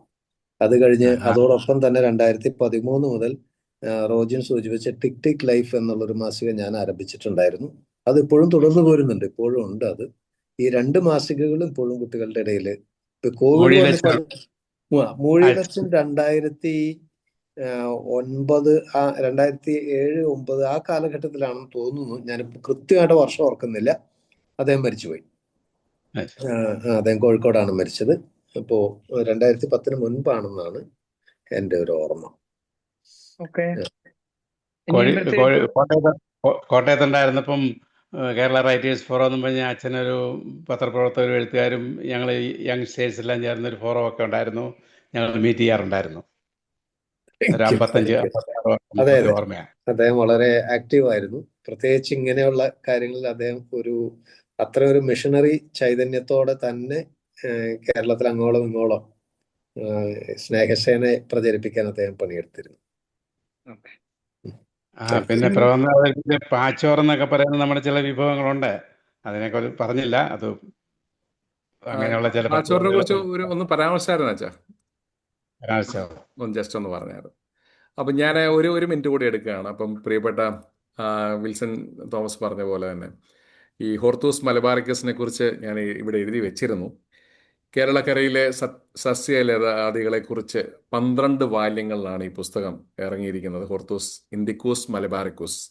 കേരളാരംഭം എന്ന് പറയുന്ന ഗുണ്ടറിൻ്റെ ആ സമയത്തുള്ള ആ ഒരു പുസ്തകം 1693 കേരളാരംഭത്തിലാണ് ഇതിനെക്കുറിച്ച് കൂടുതലായിട്ട് പറഞ്ഞിരിക്കുന്നത്. ഈ ഗ്രന്ഥം ഗുണ്ടറിന് ഞാൻ അബദ്ധവശാ പറഞ്ഞാണ്, ഗുണ്ടറില്ല. ഈ ഗ്രന്ഥം രചിച്ചത് മിലാൻകാരനായ മത്തായോസ് എന്ന് പറഞ്ഞൊരു പുരോഹിതനാണ്. അദ്ദേഹം സസ്യ ഇനങ്ങളെ തിരിച്ച് സൂക്ഷ്മ പരിശോധന നടത്തിക്കൊണ്ട് ആ സമിതിയിൽ ഏകദേശം 16 അംഗങ്ങൾ ഉണ്ടായിരുന്നു. അതിനകത്ത് സസ്യങ്ങളിലെ ഔഷധ മൂല്യമായിരുന്നു ഇതിൻ്റെ പ്രധാനപ്പെട്ട ഇതിൻ്റെ കാതൽ എന്ന് പറയുന്നത്. അന്ന് കൊച്ചിയിലെ ഗൗഡ സാരസ്വത ബ്രാഹ്മണ വൈദ്യന്മാരായ വിനായക പണ്ഡിറ്റ്, നേത്രരോഗ വിദഗ്ധനായ അപ്പുഭട്ടൻ, രംഗഭട്ടൻ എന്ന് പറയുന്ന ആളുകളും ചേർത്തലക്കാരനായ കൊല്ലാട്ട് ഇട്ടി അച്യുതൻ എന്ന് പറയുന്ന അദ്ദേഹവും പാരമ്പര്യശേഖരമായ ഓലയിൽ നിന്നുള്ള വൈദ്യ അറിവുകൾ പങ്കുവച്ചൊരു പുസ്തകമായിരുന്നു ഇത്. കൂടാതെ ഡച്ച് കമാൻഡറായ വാൻഡ്രീഡ്, ചേർത്തലയിലെ ഇട്ടി അച്യുതൻ വൈദ്യർ എന്നിവരും പുസ്തകരചനയിൽ ഈ മത്തായോസ് പാതിരിയോടൊപ്പം ഉണ്ടായിരുന്നു എന്നുള്ളതാണ്. മനോരമ അതിനെ ഹോർത്തൂസ് എന്ന് പറഞ്ഞ രീതിയിൽ ഇപ്പോൾ ഒരു ആഘോഷമായ ഒരു പുസ്തകമേളയുമൊക്കെ കോഴിക്കോട്ട് ഇപ്പോൾ കൊച്ചിയിലുമായിട്ട് നടത്തുകയൊക്കെ ഉണ്ടായി. അതുകൊണ്ട് ആ പേരിന് പിന്നെയും ഒരു പുതിയ മാനം കൂടി ഉണ്ടായിരിക്കുകയാണ്. ഞാൻ വളരെ സന്തോഷവാനാണ് ഈ ഒരു ചർച്ചയിൽ. അത് മറ്റൊന്നുകൊണ്ടുമല്ല, പ്രിയപ്പെട്ട വിൻസെൻ്റ് അച്ഛൻ്റെ ഒരു ഇടപെടൽ. സ്നേഹസേന എന്ന് പറഞ്ഞ മാസിക പഴയ കാലത്തുള്ള ആളുകൾക്കിടയിൽ ഉണ്ടായിരുന്ന, എന്നെപ്പോലും, ഞാൻ ഒരു 4ാം ക്ലാസ് വരെ ഇൻഫന്റ് ജീസസ് എന്ന് പറഞ്ഞ ഒരു സ്കൂളിലാണ് പഠിച്ചത്. അവിടെ എനിക്ക് ലഭിച്ചുകൊണ്ടിരുന്ന ഒരു പുസ്തകമാണ്. ഇപ്പോഴും അതിൻ്റെ കോപ്പികൾ എൻ്റെ വീട്ടിലുണ്ടെന്ന് പറയുന്ന അഭിമാനത്തോടുകൂടി തന്നെ പറയും. അച്ഛനെ ഈ വേദിയിലേക്ക് പരിചയപ്പെടുത്താൻ കഴിയുന്നത് ഒരു ഭാഗ്യമായി തന്നെ കരുതുന്നു. എന്തായാലും ശരി, എല്ലാത്തിനും ഒരിക്കൽ കൂടെ സന്തോഷം. ഒരിക്കൽ കൂടെ എല്ലാവർക്കും നന്ദി അറിയിക്കുന്നു. കൃതജ്ഞത പ്രകാശിപ്പിച്ചു കൊള്ളട്ടെ. ആദ്യമായിട്ട് 306ാമത് വെബിനാറാണല്ലോ നമ്മൾ ഇന്ന് നടത്തിയത്. അതിന് ഇത്രയും വെബിനാറുകൾ മുടക്കം കൂടാതെ നടത്തുവാന്, ഭംഗിയായിട്ട് നടത്തിക്കൊണ്ടുപോകാനൊക്കെ ഇടയാക്കിയ ദൈവത്തിന് സ്തുതി സ്തോത്രങ്ങൾ അർപ്പിച്ചുകൊണ്ട് ഞാൻ ഇത് ആരംഭിക്കട്ടെ. നമുക്ക് ഇന്ന് മുഖ്യ പ്രഭാഷണം നടത്തിയത് ശ്രീ റോജിൻ പൈനുമൂടാണല്ലോ. കേരള ക്രൈസ്തവരുടെ പൈതൃകവും സംസ്കാരവും എന്ന വിഷയം ആയിരുന്നെങ്കിലും വളരെ മനോഹരമായിട്ട് 16ാം നൂറ്റാണ്ട് മുതൽ 19ാം നൂറ്റാണ്ട് വരെ ക്രിസ്ത്യാനികളുടെ അവരുടെ വേഷം, ഭക്ഷണ രീതികൾ, അങ്ങനെയുള്ള കാര്യങ്ങൾ, പിന്നെ മലയാളത്തിലേക്ക് കടന്നുകൂടിയ വിദേശ ഭാഷയിലെ വാക്കുകൾ, ഇതെല്ലാം വളരെ പഠിച്ച് വളരെ വിശദമായിട്ട്, വളരെ സരസമായിട്ട്, ലളിതമായിട്ട്, ഒരു ജനകീയമായ രീതിയിൽ അവതരിപ്പിച്ചു. അപ്പോൾ ഈ അവതരണമൊക്കെ കേട്ടപ്പോൾ പല കാര്യങ്ങളൊക്കെ എൻ്റെ ഓർമ്മയിൽ വന്നു. ക്രിസോസ്റ്റം തിരുമേനി പറഞ്ഞിട്ടുണ്ട്, തിരുമേനിയുടെ ചെറുപ്പകാലത്ത് പള്ളിയിൽ ചെന്നാല് പകുതി കൂടുതൽ ആളുകൾ മേൽവസ്ത്രം, ഷർട്ട് ഇടാത്തവരാണ്. ഒരു കുറിയാണ്ട്, ഒരു തോർത്ത്, അതായിരുന്നു അന്നത്തെ. അപ്പോൾ ഒരു തലമുറയ്ക്കുള്ള മുമ്പ് വേഷമില്ലായിരുന്നു. അതുപോലെ എനിക്ക് ഓർമ്മയുള്ള ഒരു കാര്യം, നമ്മുടെ മാവേലിക്കരെ ഡോക്ടർ എ ഡി വർഗീസ് പണ്ട് എൻ്റെ ചെറുപ്പത്തിലൊക്കെ ഹോസ്പിറ്റലിൽ വരുന്നത് ഒരു മുണ്ട്, ഒരു ഷർട്ടിന്റെ പുറത്ത് മുണ്ടെടുത്ത് അതിന്റെ പുറത്ത് ഒരു ടൈ കെട്ടി അതിന്റെ പുറത്ത് ഒരു കോട്ടിട്ടിട്ടാണ് വരുന്നത്. അതുപോലെ ചില ഹെഡ് മാസ്റ്റർമാരൊക്കെ അന്നത്തെ പഴയ കാലത്ത് അങ്ങനെ വരുന്നവരുണ്ടായിരുന്നു. മുണ്ട്, കോട്ട്. ഇതൊക്കെ സാറ് പറഞ്ഞപ്പോഴേ ഇതിന്റെ ഓർമ്മയിൽ വന്നപ്പം ഈ കൂട്ടത്തിൽ അങ്ങ് പറഞ്ഞെന്നുള്ളതേ ഉള്ളൂ. ഈ മനോഹരമായിട്ട് ഈ വിഷയം അവതരിപ്പിച്ച് ഒരു ജനകീയമായ രീതിയിൽ എല്ലാവർക്കും സരസമായ രീതിയിൽ ഇത് മനസ്സിലാകുന്ന രീതിയിലും അവതരിപ്പിച്ച സാറിനോടുള്ള ഹൃദയംഗമായ നന്ദി സ്നേഹവും ആദ്യമായിട്ട് ഞാൻ അവതരിപ്പിച്ചുകൊള്ളട്ടെ. നമുക്ക് ആമുഖ പ്രഭാഷണം നൽകിയ വിൽസൺ കരിമ്പന്നൂരാണ്. നമ്മുടെ പ്രധാന അഡ്മിൻ കൂടിയാണ് വിൽസൺ. വിൽസനോടുള്ള നന്ദി ഞാനിവിടെ അറിയിക്കുന്നു. നമുക്ക് പ്രാരംഭ ഗാനം നൽകുകയും അതുപോലെ തന്നെ പ്രാരംഭ പ്രാർത്ഥന നടത്തുകയും പിന്നീട് ചോദ്യം ചോദിച്ചു ഒക്കെ സഹായിച്ച ബെന്നി തോമസ് പരിമണം. ബെന്നി ഇതിൻ്റെ ഒരു അഡ്മിൻ കൂടിയാണ്. അതുപോലെ ഈ ഫോറത്തിലെ വളരെയധികം സഹകരിച്ചുകൊണ്ട് എൻ്റെ ക്രമീകരണങ്ങളിലെല്ലാം സഹകരിച്ചുകൊണ്ടിരിക്കുന്ന വ്യക്തിയാണ്. ബെന്നിയോടുള്ള നന്ദി പ്രത്യേകമായിട്ട് ഞാൻ ഈ സമയത്ത് അറിയിക്കുന്നു. നമുക്ക് ഇനി പറയാനായിട്ടുള്ളത് മോഡറേറ്റ് ചെയ്ത ഡോക്ടർ അലക്സാണ്ടർ എ തോമസ് അച്ഛനോടാണ്. അച്ഛനെ ഈ പൂർവ്വമായിട്ട് ആദ്യകാലം മുതൽ തന്നെ എപ്പോഴും സജീവമായിട്ട് സഹകരിക്കുന്ന അച്ഛനാണ്. അച്ഛനെ ഈ പല സമയത്തും ഇതിനെ മോഡറേറ്റ് ചെയ്യുകയും പ്രഭാഷണം നടത്തുകയൊക്കെ ചെയ്തിട്ടുണ്ട്. അച്ഛനോടുള്ള ഹൃദയംഗമായ നന്ദി ഞാൻ ഈ സമയത്ത് അറിയിക്കുന്നു. ഈ ഫോറത്തിലെ തുടർ ചർച്ചകളിൽ പങ്കെടുത്ത എല്ലാവരോടുമുള്ള നന്ദി അറിയിക്കുന്നു. അതുപോലെ നമുക്ക് ഈ പ്ലാറ്റ്ഫോം ഒരുക്കി തന്നത് ജോസ് മാത്യു നെറൂൾ ഇടവയിൽ എന്നുള്ള അദ്ദേഹമാണ്. അദ്ദേഹത്തോടുള്ള നന്ദി ഞാൻ ഇവിടെ അറിയിക്കുന്നു. അതോടൊപ്പം ഈ ചർച്ചയിൽ പങ്കെടുത്തവരെ, ഇതിൽ ഈ വെബിനാറിൽ പങ്കെടുത്ത എല്ലാവരോടും ഉള്ള സ്നേഹവും നന്ദിയും ഞാൻ അറിയിക്കുന്നു. ഒരിക്കൽ കൂടെ നമുക്ക് ഈ പ്രഭാഷണം കാഴ്ചവെച്ച റോജിൻ പൈൻമൂടിനോടുള്ള നന്ദി പ്രത്യേകമായിട്ട് അറിയിച്ചുകൊണ്ട് ഞാനിതിൽ നിന്ന് വിരമിക്കുന്നു. പ്രാർത്ഥിക്കാം. ഞങ്ങളുടെ ദൈവമേ, വ്യാപരിച്ച ദൈവത്തിന്റെ കൃപയ്ക്കായ സ്തോത്രം. ഞങ്ങളുടെ പുരാതനമായ കാലഘട്ടത്തെക്കുറിച്ചും അവിടെ നിലനിന്ന സംസ്കാരത്തെക്കുറിച്ചും അത് രൂപപ്പെട്ടതിനെക്കുറിച്ചും പ്രിയപ്പെട്ട റോജിനിൽ കൂടെ ഞങ്ങൾക്ക് കേൾക്കുവാനായിട്ട് സാധിച്ചു. റോജിൻ്റെ എല്ലാ പ്രവർത്തനങ്ങളെയും അവിടുന്ന് അനുഗ്രഹിക്കണമേ. ഞങ്ങൾക്കിത് പ്രയോജനമായി തീരുവാനും ഇതിനെക്കുറിച്ച് കൂടുതൽ ചിന്തിപ്പാനും ദൈവമേ അത് ഞങ്ങളുടെ ജീവിതത്തിൽ പ്രാവർത്തികമാക്കുവാനായിട്ട് സാധിക്കുന്ന കാര്യങ്ങളൊക്കെ ഞങ്ങളുടെ പുതിയ സംസ്കാരവുമായി ചേർത്ത് ചിന്തിപ്പാനും സഹായിക്കണം. രാത്രികാലം നിന്റെ കൃപ ഞങ്ങളോട് കൂടെ ഇരിക്കണം. യേശു ക്രിസ്തുവിന്റെ നാമത്തിൽ ഞങ്ങളുടെ പ്രാർത്ഥന കേൾക്കണമേ. ആമേൻ. ദൈവത്തിന്റെ കൃപ നാം എല്ലാവരോടും എപ്പോഴും ഇരിക്കുമാറാകട്ടെ. ആമേൻ.